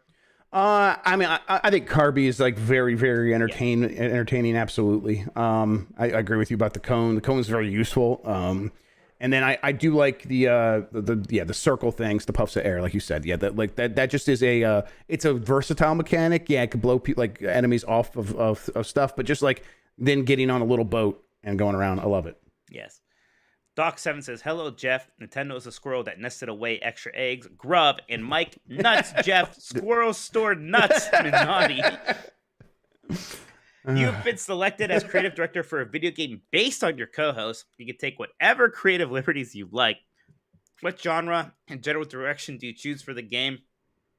The first thing I thought about, Jeff, was Pale Force, that old bit that like Jim Gaffigan would do on Conan, where like it was like a cartoon where the superheroes Conan always showed up as like the biggest wussy, like skinny, frail guy. Like that's how I would depict you. Like just as unflattering as like you're always pissing yourself and you're afraid and talking about how good I am specifically. Right. But other I than always that, have smell lines coming off of me. yeah, other than that, though, it would be like Cookies and Cream, a From Software game, which I only just recently found out from the PlayStation 2, where you controlled 2 rabbits at the same time, but with each analog stick, and they're on different paths. So, yeah. Mine would be that Mike is secretly just a little child inside a man robot suit, and he has to control them and like try to Like convince people. Dad, where he like, controls awkwardly. Yes, and he has to like convince people that he's actually a grown man and is like capable of like owning a home and stuff, and has to get a mortgage and stuff. Oh, that's incredible. Yeah, I think that'd be good. Capable of getting a mortgage. That's Yeah. incredible. Yep. Oh, I like that a lot. Yeah, I do too. Now my man inside of like a boy inside of like a man robot, or like multiple children stacked on top of each other. Yeah, I think it could be like a team of kids. Yes, absolutely. Yeah. And then Gruntilda's ass says, "Sup dogs, Jeff, are you ready for Chris Pratt to voice Pac-Man in the new Pac-Man live action movie?" It should just be Chris Pratt at this point. Yes, absolutely. What the hell? Yeah, I give Let's up. do I it. give up. Let him just do the voices of all of them. Yep. Right. Yeah, he's gonna. Well, he's Jeff. He doesn't care about our woke criticism or whatever. He's just gonna continue dominating the world. That's right. I feel so stupid because he almost had me. He had like that one thing. It's like, I don't know why people don't like me so much, and I'm not really even that religious, and that got out of context. And I'm just trying my best. But then it was like reaching, like, yeah, suck it, woke critics. Everyone likes my new military man show. It's like, all right, Yeah, I don't. Hey, I don't know anyone who's seen that Military Man show. Although I bet it does get a lot of views. Whatever. I don't know. I don't care. Probably. Betch JC says, "Hey dogs, Jeff, I saw you played Xenoblade this week. What did you think?" Yeah, Jeff, we could skip ahead since he asked Let's so do it. politely. Because I skipped the stream. I watched you play Sega Soccer Slam, which is a bop. I liked Sega Soccer Slam as a kid a lot. I don't know. Yeah, let me ask you about that first. How does that hold up to all of the Mario striking that you've been doing recently? It's great. It's great. It has its own take on it, which is why those games could coexist next to each other back then. I think now looking back, I played way more Sega Soccer Slam than I played Mario Strikers on the GameCube. I didn't have Strikers on the GameCube. I had Sega Soccer Slam. Yeah, I think I did the too. first time I played Strikers was when we played it on GameCube stream like 6 months ago. Yeah, so I played it before, but it's like, no, I played a ton of Sega Soccer Slam. It's got like, there's a lot going on. It feels very well balanced. It's very entertaining. It's like quick and like things are like snap back and forth really fast. It's good. It's a good game. It's probably one we should play on stream sometime. That'd be good. Yeah, that'd be fun. We could play it on my original GameCube hardware. Yeah, there we go. Yeah, that'd be great. We can make that happen. And yes, but so Xenoblade, you played like a bit of that. What did you think, Jeff? I think it's fun. I think it's good. I think that I'm into the into what they've laid out in the first hour and a half. A lot of people since I've been playing it have like been like, oh, I don't like the combat because it's like MMO combat, and I'm kind of like, it's an RPG. Like, it's going to have its own like, take on how combat works, and sure, it does auto attacking for the basic stuff, but like to me, spamming the X button and having an auto attack happen are the same thing. It's the same thing. This is an argument that's been happening since Final Fantasy 12. I remember. Yeah. And it's just exactly. It's just never bothered me. The whole never auto bothered me instead of pushing the X button to do the normal attacks. Heck, there's even like we Live a Live doesn't even have normal attacks. It's just all special attacks. Right. Would this game really be better if I could like pick an option that did less damage every once in a while? Right. Exactly. Yes. It's precisely, and it's like then the special attacks you do have. I like that, the way they have it set up with like positional attacks and then showing there of like how you are going to be attacking the enemy from behind or from the side and having specific moves that work really well from those positions. That stuff gets me. And then there's like the battlefields themselves they're interesting. There's a lot going on. I like the design of the Zords or whatever they have. That stuff's good. Oh, that's very cool, kid. I'm doing a show. Yeah, I want to look. Show me. She's got her My Little Ponies. All right. I'll talk to you later, kiddo. Wow. Her mom went to the store and got her some stuff. Very fun. And then the story, I think I'm getting into it. I think I'm getting like, I'm fine with these characters. I could tell that they're like they're friends who are like using their friendship to help not think about their very fucked up lives of we're gonna live for 10 years and then after the end of our terms, we are just gonna die and get absorbed into this lady's flute. I think is how it works. Okay. Yeah. So I'm like, that's what's gonna happen to you when you die, Jeff. I've been every time you pull it out, I'm like, this is it. This is time. It's time to go. This is the time. I'm essentially the song that ends the world. Yes, exactly. It's and then it's Logan's Run, right? You live to serve, and then when your time is up, your time is up. And it's it's like Logan's Run in Clone Wars, basically. And I'm okay. I'm like, okay, this is a good setup. And these characters, I really like the camaraderie that they have. Although they call each other comrades instead of comrades. That's how they say comrade. And I don't like that. Yeah, the British accents are out of control. The fake swear words they use are very fun. Oh, no. Instead of fuck, they say spark. Like, oh, I'm sparking mad. So it's like God, what is the one from Bowser? Frack. It's frack. Yes, yeah, I talked about that on the stream. Yes, absolutely. The whole reason they always have British accents is just because Xenoblade Chronicles was originally only localized for Europe, right? And like now it's Must be tradition. Yeah, I guess so. It's cool. It's cool. I think it gets started really fast. I believe that I'm about to go into a 40-minute movie that Jan promises me is a pretty good one. And I think I'll know I'm going to know within the next hour and a half, I think, if I'm actually into this game or not. I don't think there's any chance I'm going to beat it. I think you're right about that, Mike. There's a very slim chance I'm going to beat it. But I think I'm going to have a pretty good time with it for the 5 to 10, maybe, a dozen hours that I'm going to play it. I bet it's going to be pretty fun. And I'll be okay putting it down after that if that's what it comes to. I'm like, God, this game's long because I've been playing Live a Live and then this and then Trails from Zero is coming out soon, and it's kind of like, man, I got this Steam Deck I would like to play more, but all of these like Switch exclusives have just come out. Now Trails from Zero actually might be coming out to Steam also, but you know what I mean. But yeah, these games are long, too's long. I'd be interested to see you do the first like hour and a half of 2 now and see what you would think of that, if it would like strike you as somehow noticeably worse or different or what have you. I don't know. Yeah, we'll see because I'm going to play this game. It's going to be my one-day stream game for at least the next couple of weeks, I think. And I think I'm going to try to get through like the first 10 hours or so, and then after that we'll see. I mean, who knows? There's going to be suddenly, like right now I say that it's August. Suddenly it's going to be September, and there's going to be a ton of games coming out, and we'll see. But like maybe I need to use this Monday stream to catch up on some other stuff for Game of the Year. But for now, I'm like okay with this plan. And if I get super into it, maybe I'll do like a couple longer streams a couple times a week where I want to play a little bit more of it. But for now, I'm okay with like just seeing through the first 10 hours. Ed says, after the success of Power Wash Simulator, Nintendo should develop a Splatoon 3 DLC where you have to clean up battlefields. Or they could just acquire the Power Wash devs and let them do a spin-off set of the Splatoon universe. Your thoughts?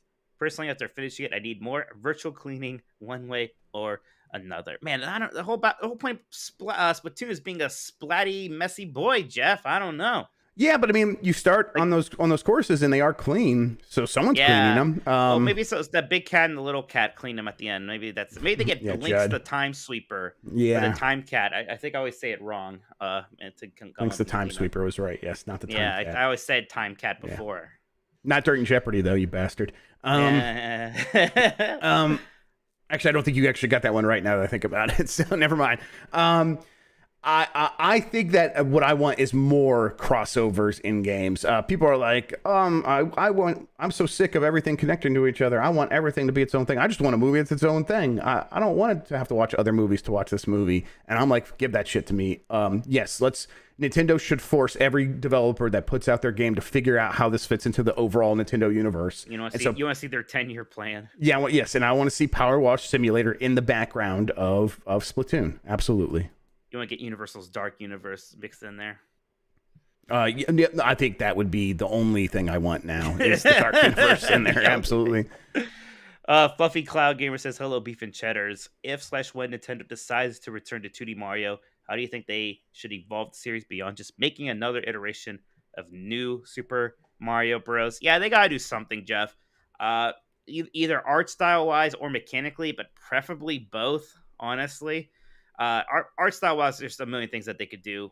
Mechanic-wise, I'm not sure. Maybe it'll just be Knuckles Chaotix. Maybe they'll be I mean, yeah, I don't know how much, like, it just needs to have a small twist on the gameplay, mechanics-wise, but that art, just give me something hand-drawn and weird. Super Mario and Brothers again. Yeah. Exactly. I mean, just it kind of upsets me that like the best looking 2D Nintendo game is still Wario Land Shake It on the Wii, right? Yeah. Like we can't find somebody else that actually knows how to draw and make like Right. actual cartoon like models and And whatnot. like, hey, you can't do the yarn thing or the No, cardboard God, no thing. more crafts. No more. Yes, you've done that too many times now. I don't think they would do that for the main Mario game, but I don't want wanna see something. another Yoshi game I want something like that creative, but I just not those exact styles. You need to do something else. Really, just go look at old instruction manual art for Mario and turn that into a game. Turn that into a game. Many things you can do. All right, Jeff, that's it for the questions. We're going to get to our topic in a bit here. How about we take a little break before that, though? That sounds good. All right, I'm going to the bathroom. I forget if you actually need to take a break for an ad. It's great if we do take a break on both the shows for right now. We got ads for both right now. Good. Mikey's going to do his thing. What do you got there, kiddo? You want to show the people what you got? Yeah, what's up? You got a box? Are we collecting the money? Yeah, we're getting that. We're getting paid. Yeah. Make us all rich. Rip the box? What do you mean? You want to break it down? Are you guys still using it? Maybe? Did you ask Emmy? Okay, I'll rip it after my show. Okay, go take it upstairs. I love you, kiddo. Yes. Oh yeah, I could tape it. Hey, thanks for wearing pants. Thanks for wearing pants. Yeah, I gotta say, I gotta encourage her so that she wants to wear pants. Yeah, dude, what's up? What? No, I can't, baby. I gotta do my show. Yes, after my show, I will roll you over there. Okay? Okay, go upstairs. I'll be done soon. Okay, friend. Okay, you're gonna watch Wave Race? Oh no, it's now Star Fox. You're gonna watch Star Fox? That's good. Okay. Hey, that's good. We have Star Fox on. That's gonna be the topic. All right. Let's see. Chad, how are you doing? Should we congratulate Mike when he bothers to wear pants to the show? Yes, absolutely. Yes. We definitely need that. He needs an encouragement, to be a big boy.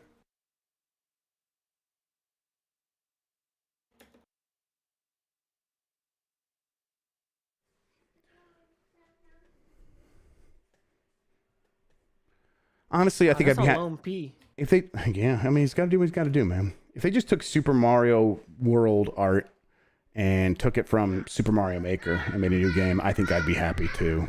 I mean, obviously, I think they would want to do more than that, but man, a new HD 2D game, not like HD 2D, but like an HD version of those 2D games would be fantastic. I'm gonna play some Super Mario Maker. That's what I should do. Why not HD 2D like Live Alive? Yeah, I mean, I guess so. Yeah, that could be cool. But I feel like there's something about that is more moody than I want Mario to be.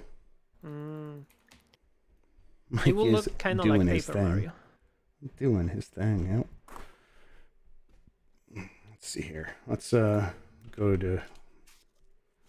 Let's do this. Arnold. Okay. Mike is doing his thing. Oh, he's back. There he is, everybody. There he is. HD 2D. There you go, Pablo. How's there a pebble? Mike is doing his thing.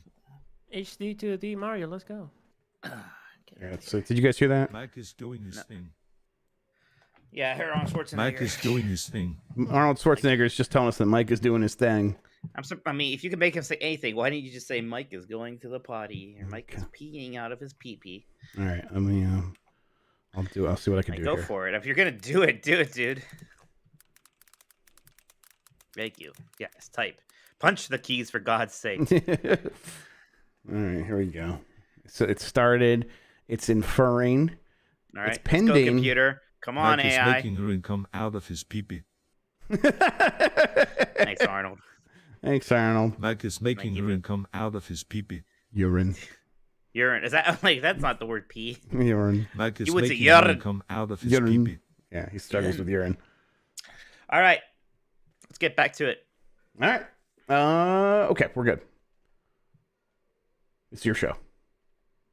Yes. All right. All right, Jeff. We're back, and it's time to talk about our topic of the week. how would you save Star Fox, a Nintendo series that seems to be in a bit of a nebulous state at the moment? So I want to hear your plan, Jeff. I'm sure you've thought about this. I'm sure you have a PowerPoint presentation. Save this beloved franchise. I thought about this when I was playing X Zodiac. I would save Star Fox by making a game that pretty much looked between Star Fox and Star Fox 64. And you know, it still had all of the main Star Fox mechanics in many of its levels, but then it was also an RPG similar to it was a it was an NES game. Not the Last Guardian. That's a different game. Last Starfighter. That's a movie. And Last Starfighter is Guardian Hero is what I think. Maybe that's not right either. Like I get these ones mixed up. But there's this game where it's a shooter, and then then you get out of the ship, and the ship transforms, and then it's walking around like a Zelda. I think you just take Blaster Master. Not Blaster Master, although it's a similar concept. Don't worry about it. It's basically Nier. It was the first version of Nier. Nier Automata. I would also at that point mostly just keep it those simple polygons. I think the character models can be a little bit more spruced up, but just kind of make it a fun, actiony RPG game where you're exploring planets, and then you get back in the ship, and then you go to another planet, and it's a Star Fox level. And it's you don't ever spend too much time in either of these scenarios. It's like the RPG exploration stuff maybe at the most is 30 minutes. But then you're going to get back in the ship and you're going to do a 5-minute space shooting level and then maybe a tank level or something like that. But I think the key here is the simple polygonal graphics. I think if you do that, you can just throw in a bunch of different stuff and you can really do a lot with Star Fox that way. I think Star Fox's biggest issue, Jeff, is that people just roll their eyes at whatever the new thing they add to it. Even though games should have new things to it, at this point, it's just become a stigma of Star Fox. This time they're adding this bullshit, right? Yeah. So I think maybe you just need to make the most Star Fox game. You deliberately, and it's going to be hard for Nintendo. You have to restrain yourselves and just say, no, it's just going to be one of those rail shooter things. And sometimes maybe it'll open up a little bit. And maybe it's just maybe you can kind of be look how good it looks, because this is a Switch 2 showpiece and it's a launch title, and you'll kind of forgive it a bit for being unambitious, but it'll make you think about how much you like Star Fox. I mean, even if you just brought in the vehicle transformations from Star Fox 2 or from Star Fox 0, those are actually pretty fun in Star Fox 0. That could even be enough, or something of that level. Or maybe even if you can do the hot thing where it's look, you can land on the planet and then go back into space, bullshit like that. I don't know if that would really work on Star Fox. And honestly, I'd be fine if they just even did I just picked up Star Fox Assault in the GameCube. If you tried this concept again, Star Fox Assault's biggest problem, Jeff, was that it did the whole half of it is a third-person shooter thing right before we had third-person shooters finally figured out with that Gears of War formula, right? Right, yeah. This was still a little janky for some people. So if you just did that now, and with how we kind of understand people like to play third-person shooters, I think that would actually be very good. I don't want to go to beat 'em ups for everything, Jeff, but did you see somebody made that mock-up of what a Sonic beat 'em up would like? I didn't see that, but that sounds good too, man. It's great. It's Star Fox, you got those 4 or 5 characters right there. Just beat them up. You could I don't know, throw in some kind. It'd be fun actually if in that you had R-Wing levels that did just look like the old Super FX chip stuff, yes, running at a good frame rate, right? I think the Nintendo needs to just be fuck you, the game's going to look like this and we're still going to charge you $60. I think Nintendo needs to I think need 70. Yeah, maybe 70, yeah. Or no, it could be the budget title at $60.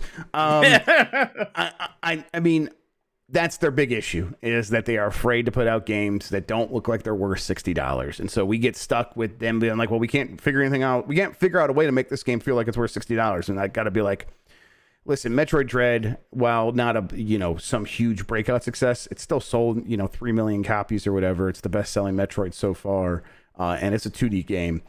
Just give us what we want. Just give us the old stuff and charge us what you need to charge us, and do the thing. And don't try something new, because new things usually suck. Thanks, JR. Thanks, JR. Appreciate that. Hey, one upper CPU said the Guardian Legend. Is that the game you're thinking of, Jeff? Yes. Thank you so much. Yes, Guardian Legend. Yeah. All right, Jeff, let's see what our community's got planned for the resurrection of Star Fox here. Yeah, please. Benji Glasskey just says a dating sim. for some man, the idea of like dating Falco is so atrocious because Falco is already like a lot of dating sim characters. I feel like where he's got like that tough guy you saw you have to like slowly peel away, and I'm like, nah, I don't want to see it. Turbo Sean, which Dare is he? And he's not Sundare, but he's one of those Dares, one of those Dare characters from Japanese anime. So right, not Sundare. Yes, but there's what are you talking about? Yeah, I don't know what the whole concept is even called, but I bet Sean knows exactly what I'm talking about. It's an archetype for sure. Yes. All right. Turbo he Sean. Is Sundare. Okay, he is Sundare. He is Sundare. Okay, fine, right, whatever. That's him. What's the one that wants to like kill the people? Isn't that Sundare? I don't listen, Mike. I gotta say the only one I know about is Sundare. I know there's a whole bunch of other ones, but oh shit, Christian popped in. I think to tell us, or somebody just popped in. What? Tsundere. Tsundere? Is that how Tsundere? Yandir is what out there. There's Yandir is when you want to kill Yandere. people. God damn it. Yandere. Like the I will R's never now. pronounce Okay. these right, so you can just give up right now. Okay. Andale. Yeah, that's how I'll say it. All right. Turbo Sean says, Crystal's day at the beach. Okay, real talk. The only thing Star Fox needs saving from is Nintendo itself. I'm going to smack Miyamoto's hand every time he tries to sneak it into the cookie jar because we don't need his insistence on including wacky gimmicks bogging down every entry.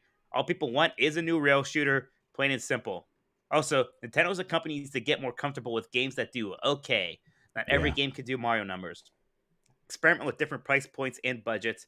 Maybe franchises like Star Fox or F-Zero would excel at being smaller, focused. Yeah, why does Kirby get like 15 different $30 download-only games? Because it's so easy to also have the main Kirby games that you can sell for $60, right? Yeah, and even then, they like Star Allies, I think, like didn't do what it should have, so they had to finally get slightly more ambitious with it, right? Yeah. But the path was always clear, like just do a 3D one finally, and they did.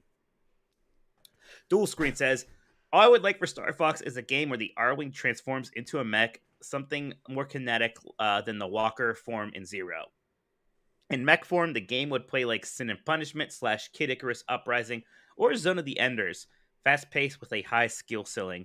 I think giving the robot form a little snout and fox ears would be cute too. Man, I like the idea of like going Zone of the Enders with it, Jeff. It's kind of funny. One Up versus CPU says, the first thing I do is port Star Fox 64 3D to Switch. Then I made Star Fox 64 2. It would look just like that. Retro, low poly 3D. It would be all arcade style on-rail shooting.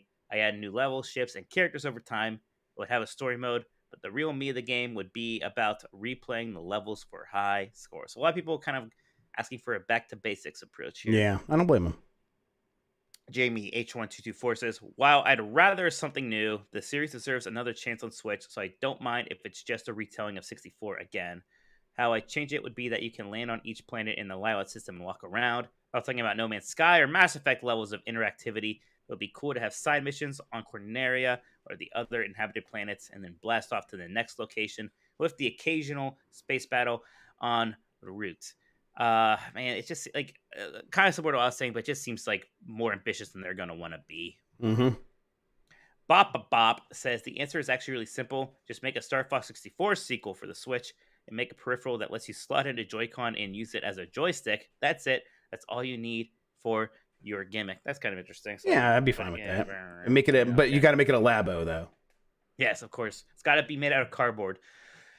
Alex says it wouldn't be this crazy comeback for the series, but I think a Star Fox themed equivalent to Star Wars Squadrons would be cool. Give us some pretty environments that have multiplayer dogfights in, and basically just Star Fox 64 story again for single player. It'd be cool to have Veggie Bob's joystick peripheral idea for that too. Now, one thing I'm disagreeing with a little bit here is the idea that we have to remake Star Fox 64 again, because, I mean, Zero already was that, and Star Fox 64 is itself a remake of 1. I do think we have to move beyond that. Like, I think you have to put Crystal back in it, as much as I hate to say it, Jeff, or at least, like, move on beyond that. Or at least as much as you want to pretend you hate to say it in public, right? Look, Casual says, if it were up to me, I'd clock in on a genre that hasn't been given many flowers as of late. That's right. I'm talking about a real-time strategy Star Fox. Imagine Red Alert 2, but with Slippy, Wolf, and Crystal duking it out. There's elements of that in Star Fox DS and Star Fox 2, right, Jeff? Yeah. There is. That is like a big part of Star Fox 2. Yeah. A little bit. So maybe they can lean into that even more. I'm not sure. I mean, how do people think of Star Fox DS? I don't hear people talk about that anymore. Is that like Do people like that one? Did you play that with the stylus? I mean, it was on the DS, yes. So probably, yeah. I feel like I remember doing that, but then I don't remember anything else about it. Yeah, I think I remember it being fine. That's what I remember. Yeah, it's Star Fox Command. Is that what that is? Yeah, Okay. yeah. It kind of sucked as what went up for CPU. It was all stylus. Yeah, right. Like it. Yeah. It'll be a sequel to the other Wii U game where you're helping Slippy's uncle with his monitors or something. Superhuman says, not sure if you got a chance to play Chorus, currently on Game Pass. It was actually one of my favorite games from last year. One of the issues, though, was the main missions could be hit and miss. If you gave me that overall game design with the limited open world story, and then the main missions go into a well-designed Star Fox level, that would be a dream. Jeff, I did not play Chorus. Did you? I played a little bit of it, actually. Yeah, it's I think it could be a good template for a Star Fox game. Yeah, but it also was maybe a bit slow for what I would want from a Star Fox game too. Also, I think of another idea for a Star Fox game, but I'll save it for the end. Okay, all right. Revan says scene for scene remake of TIE Fighter. Of course. I guess, but with Star Fox characters. There's a game, Jeff, that I never played that series very much, and people love them. I just kind of miss it at the time, so I had to go back and play through those games, specifically TIE Fighter. People really like TIE Fighter. Yeah, we have those flight sticks that I think people used to play them at the time. Maybe I should get that out and plug in the PC and go for it. Screaming Turbo Man, it says a basic answer, but I'd like to see Star Fox brought back, where it was a blend of on-rail shooting and mission-based flying levels, similarly designed to Ace Combat, or more appropriately, Star Wars Rogue Squadron 1 and 2. No land walking at all. Also, in between levels, like Ace Combat 7, an upgrade tree unlocking new parts or even new spacecraft could be awesome. Jeff, I was playing the Crimson Skies for the original Xbox, and it's got an open world design that almost feels slightly ahead of its time for even that era. And just slotting that in even would be enough. Yeah, that would be pretty good. I would dig that. I mean, did you play Starlink? I didn't. AJ liked Starlink actually a good bit, and some people in chat were talking about that. And you could put the Star Fox characters in it if you bought their toys. Yeah, everybody said this is the best new Star Fox game we had in a while. So right, you could just buy that stuff digitally at a certain point too, and I did too, and that's how I played it. And that game, yeah, it's a good Star Fox game, a good open world Star Fox game. Yeah, so maybe they should have just gotten those people, because who was it? Ubisoft published that game. Yeah, really late into the Toys to Life thing, of course. And then Dr. Turbo says, crossover, make Star Fox Zero a racing game where you can race with the R-Wing as Falcon, with the Golden Fox as Fox. Remember that whole rumor about the Star Fox racing game, and maybe that whole thing was a red herring to try to catch leakers? I still don't know what happened there. Weird. Velocity Prime 1 says, make Star Fox a strategy RPG, move ships around systems to better fight your enemies, have flying sections to cap off big levels, and use the abundance of furry bait for Fire Emblem-style romances. Maybe that's actually what they just need, Jeff. Maybe they need to just really embrace the crystalness of it. Maybe they just need more furries. Yeah, maybe. I think if you start going down that path, it quickly Forever will consume you. Yeah, I mean, it just becomes Sonic at some point, but maybe that's what that. Maybe this. Hey, Sonic's doing pretty well, Jeff. Right. I think Nintendo would love it if it became Sonic. And maybe that's what they need to just say. This is our Sonic, and we're gonna go for that audience, and that's Sonic. Yes, let's do it. Whitney says, Star Wolf game, the other mercenaries of the Lilat system had to step in when the Star Fox team goes missing. You unravel the mystery of what happened while fighting a new enemy and dealing with lives as heroes. Also, it's a dating sim. There you go. Now we have our Shadow the Hedgehog already. I mean, Star Wolf was like Shadow the Hedgehog before Shadow the Hedgehog. Absolutely. Yeah. It's an eye patch and everything. Yeah, absolutely. It's an eye patch. What does that have to do? Shadow doesn't have an eye patch, but he's like if Sonic was turned into an eye patch. You know what I mean? He just has eye patch vibes. He has eye patch vibes. Absolutely. All right. If you say so. And then Diogo RP I know says, so. I'm in the rare camp of people that enjoyed Star Fox Zero. Me too. Minus the second screen gimmick. That was garbage. And I just switched the main display all the time. So wouldn't mind seeing that come back. Otherwise, just make No Fox's Sky an intergalactic exploration and survival game for you to hunt down all the furry friends. You should just collect the furries. Like stars or moons. You should just collect furries instead. Yeah. You're building your space harem. Right. Star Wolf is turning all the furries into like machines, and then you defeat the machines, and all the furries burst out like Sonic. Just take every animal and put breasts on them, and then you go and get them. Okay, Exactly. This is when Rachel shows up. Yeah. How's it doing, Rachel? Yes, very natural, Mike. Very natural. I'm good. I'm a good boss. Mr. Bowler says, "Here's how you fix it. After nearly 20 years of service as one of the Lilat system's top aviators, Fox McCloud is where he belongs, pushing the envelope as a courageous test pilot and dodging the advancement in rank." I think I know where this is going. This is turning into Top Gun. This is Top Gun Maverick, yes. Oh shit! Is this gonna be spoilers? Jeff, you read the rest of this. I haven't seen Maverick yet. Oh my God. I don't. Okay. All right. When he finds himself training a detachment of Canarian Defense Academy graduates for a specialized mission, the legs of which no living pilot has seen, Fox encounters Bradley Lombardi, the son of Fox's late friend and wingman Falco Lombardi.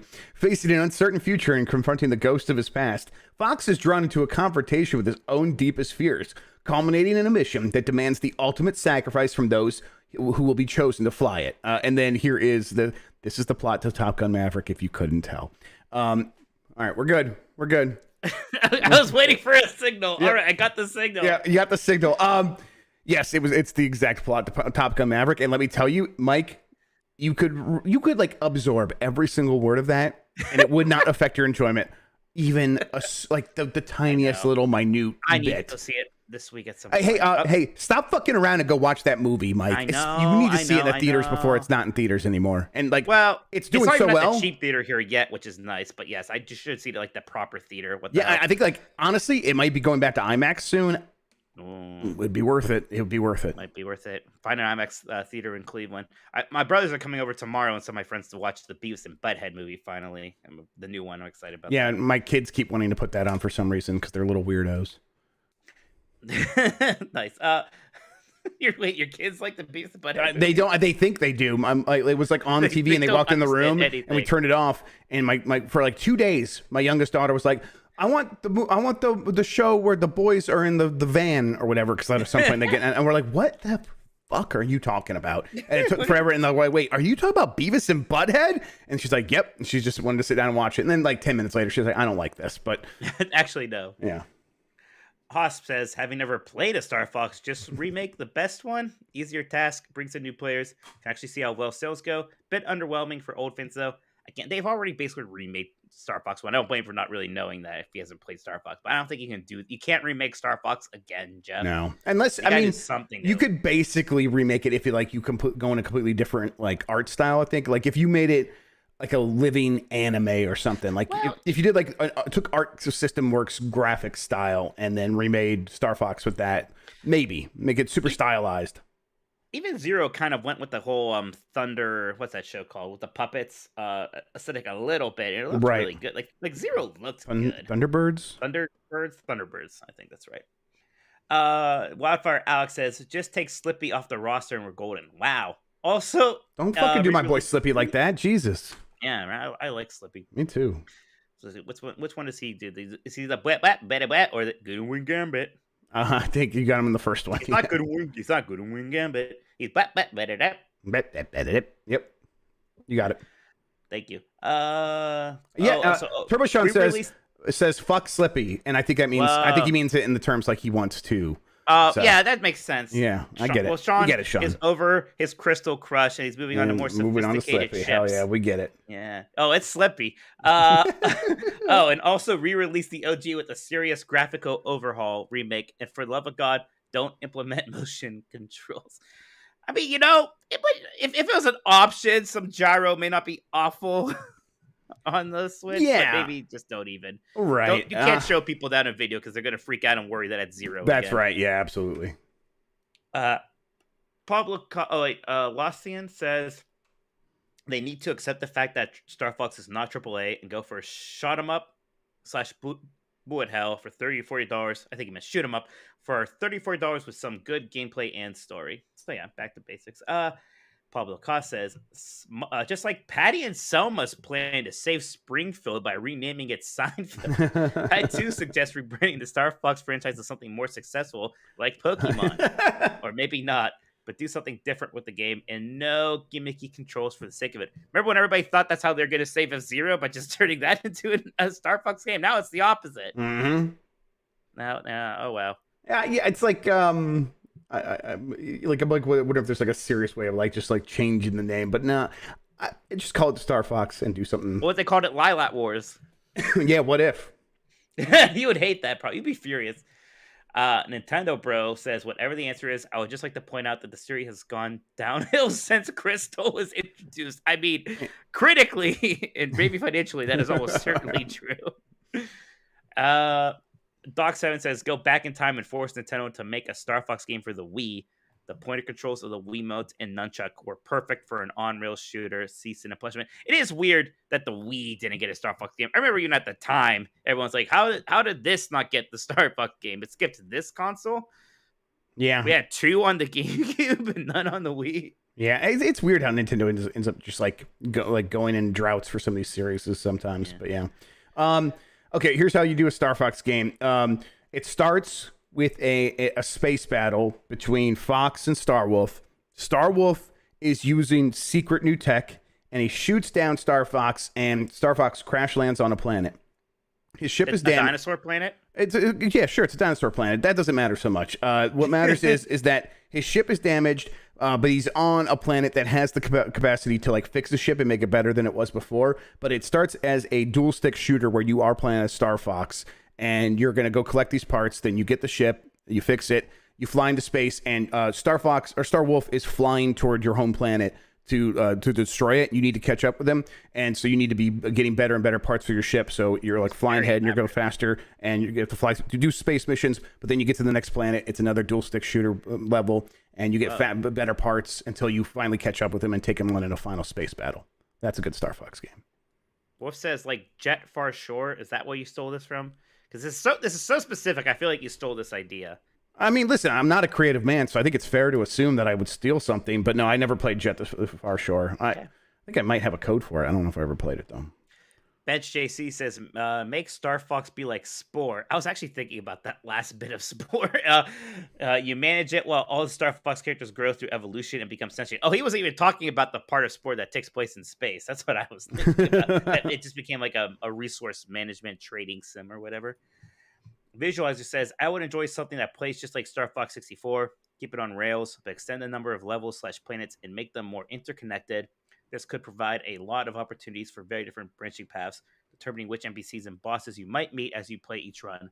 Much like 64, but blown up to an even bigger scale. You can throw in some hidden objectives or achievements and make the graphics really pretty to spice things up. Yeah, that was such a cool thing in those early games, Jeff, like how the paths could split. You imagine like the trailer and just like really showing the branching paths and just how crazy and big and wide that gets. I think that would get people excited. Yeah.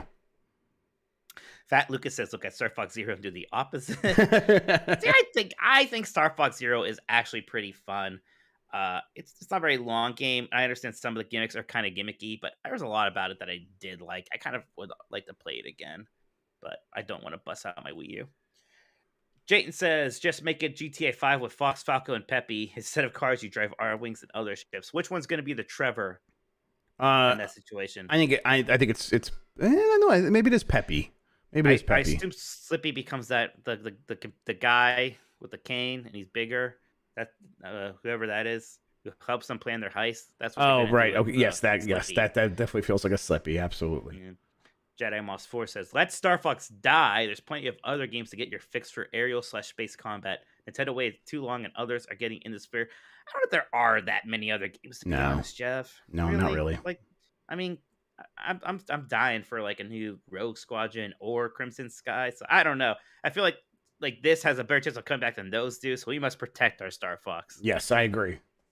And then Beef Hammer just says Crystal's Extreme Beach Volleyball. So there you go. We'll end with that. So is she already wearing like a bathing suit all the time? Yeah. Still like one of those. That's her outfit. Yeah, the metal bikinis. That cave lady. Yeah. Yes, exactly. Gosh, there's a major metal bikini character in Ninja Gaiden. It's intense. Right. Yes. That's just again style at the time. Grandpa Simpson voice. All right, Jeff, I need a topic for next week. I don't really have one right now. I thought maybe one would come to me doing all of this. Yeah. Pardon me. Yeah. Well, I can read some super chats while you think about it. Would that be good? Yeah, I forgot we still have super chats to do. Why don't you do that? Maybe something will come to me. Maybe chat will have an opinion about this. Let's read these super chats. Uriel Delgado says, "Why don't you pass the time by playing a little solitaire?" I don't know if that's a reference to something, but thank you, Uriel Delgado.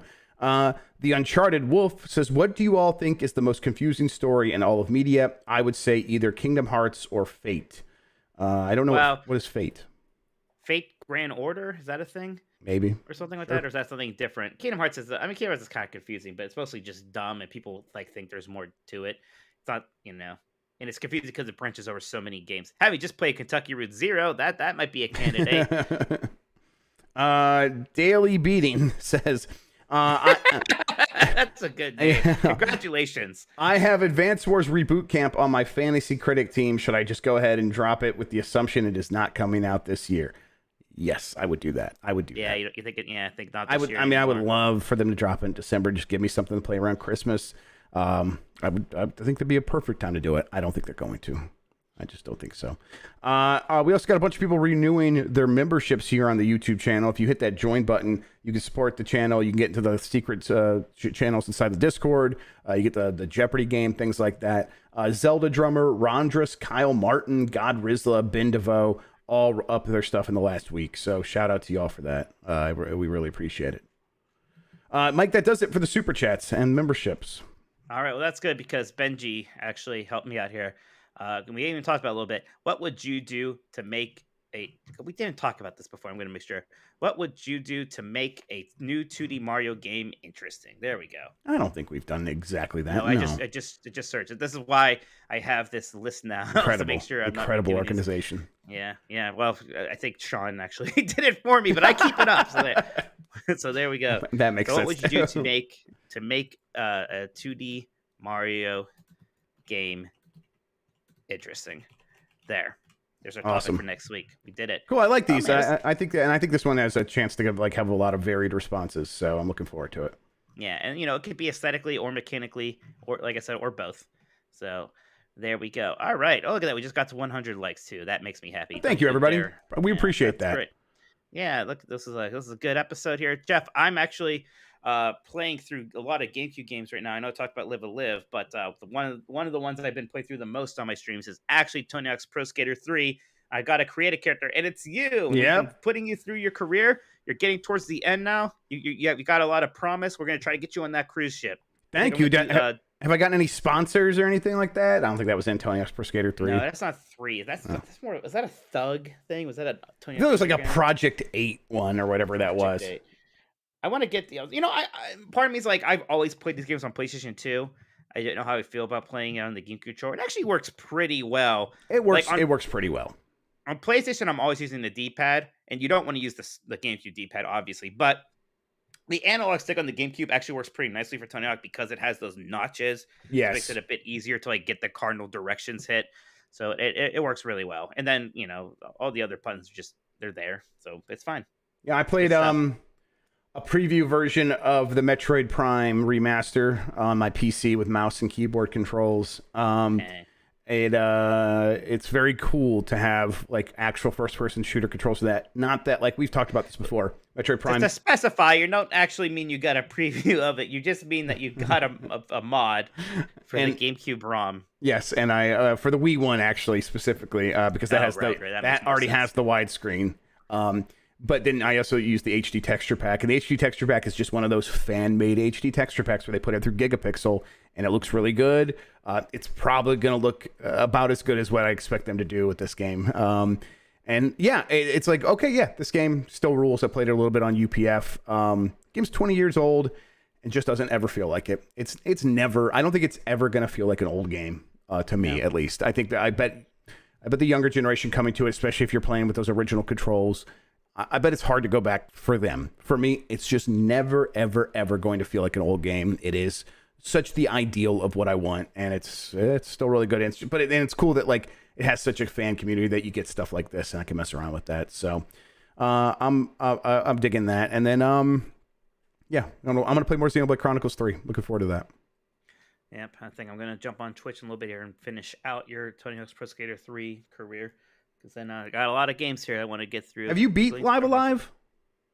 Very close. Okay. I think I could probably beat it tonight. You're gonna beat that, and then you're gonna go play Xenoblade after that. You think? I'm gonna start Xenoblade. Yeah. Okay. So I think when I go to bed, I'll start my download for Xenoblade probably, then finish Live Alive. That's the plan. That's okay. Very cool. Well, then we'll talk about it more next week, because I will have played a little bit more by then, and you'll probably have played more than me at that point. So yes, cool. Live Alive, very good. Some of the last chapters I got through are some of my overall favorites. The Imperial China one is really good, and I also really liked the prehistory one, and then the kind of the 8th one also very very good. So just really enjoying that. I was honestly up way too much last night playing through it, because like last night I was like, maybe I'll beat it, and I was like, okay, I'm not gonna beat it, and it's 5 a.m. I should go to bed. But tonight I think I will. Yeah, well, I'll try to tune in for your Tony Hawk stream and stuff. I'll be looking forward to that. So very cool. I'm gonna hit the button, Mike. Should we get out of here? Let's do it. Let's wrap it up, dogs. All right, everyone. Thanks for listening to Last of the Nintendogs. We will be back on Thursday with Game Mess Besides. Jeff, who's going to be on the Game Mess Mornings tomorrow? Lucy James is going to be on. I remember when I set up the calendar thing, I'm like, I'm going to have it repeat every week up until about August, and then I'll reassess, and I'm like, oh my God, it stopped, and she might not think she's on, but I talked to her. She's going to be on tomorrow, so I got to like reset my calendar alerts and everything. Yeah, it's been going good. Tuning in for Game Us Mornings, and then we should have some more fun stuff on Giant Bomb for the rest of this week. I'm really hoping that we get our Snow Runners thing up, because Slow Runners, what the name of the feature is going to be called, and we got some fun plans for it. We're gonna play the game. We're gonna mess around. We both got our wheels. It's gonna be cool. So look out for that. And then for UPF, we might be doing some head-to-head. We might be doing some like multiverses and that Giga Bash game. So look out for that. This is gonna be the face I make when I shoot you. Perfect. Yeah, this smug face. Star Fox Assault cover art, everybody. Very good.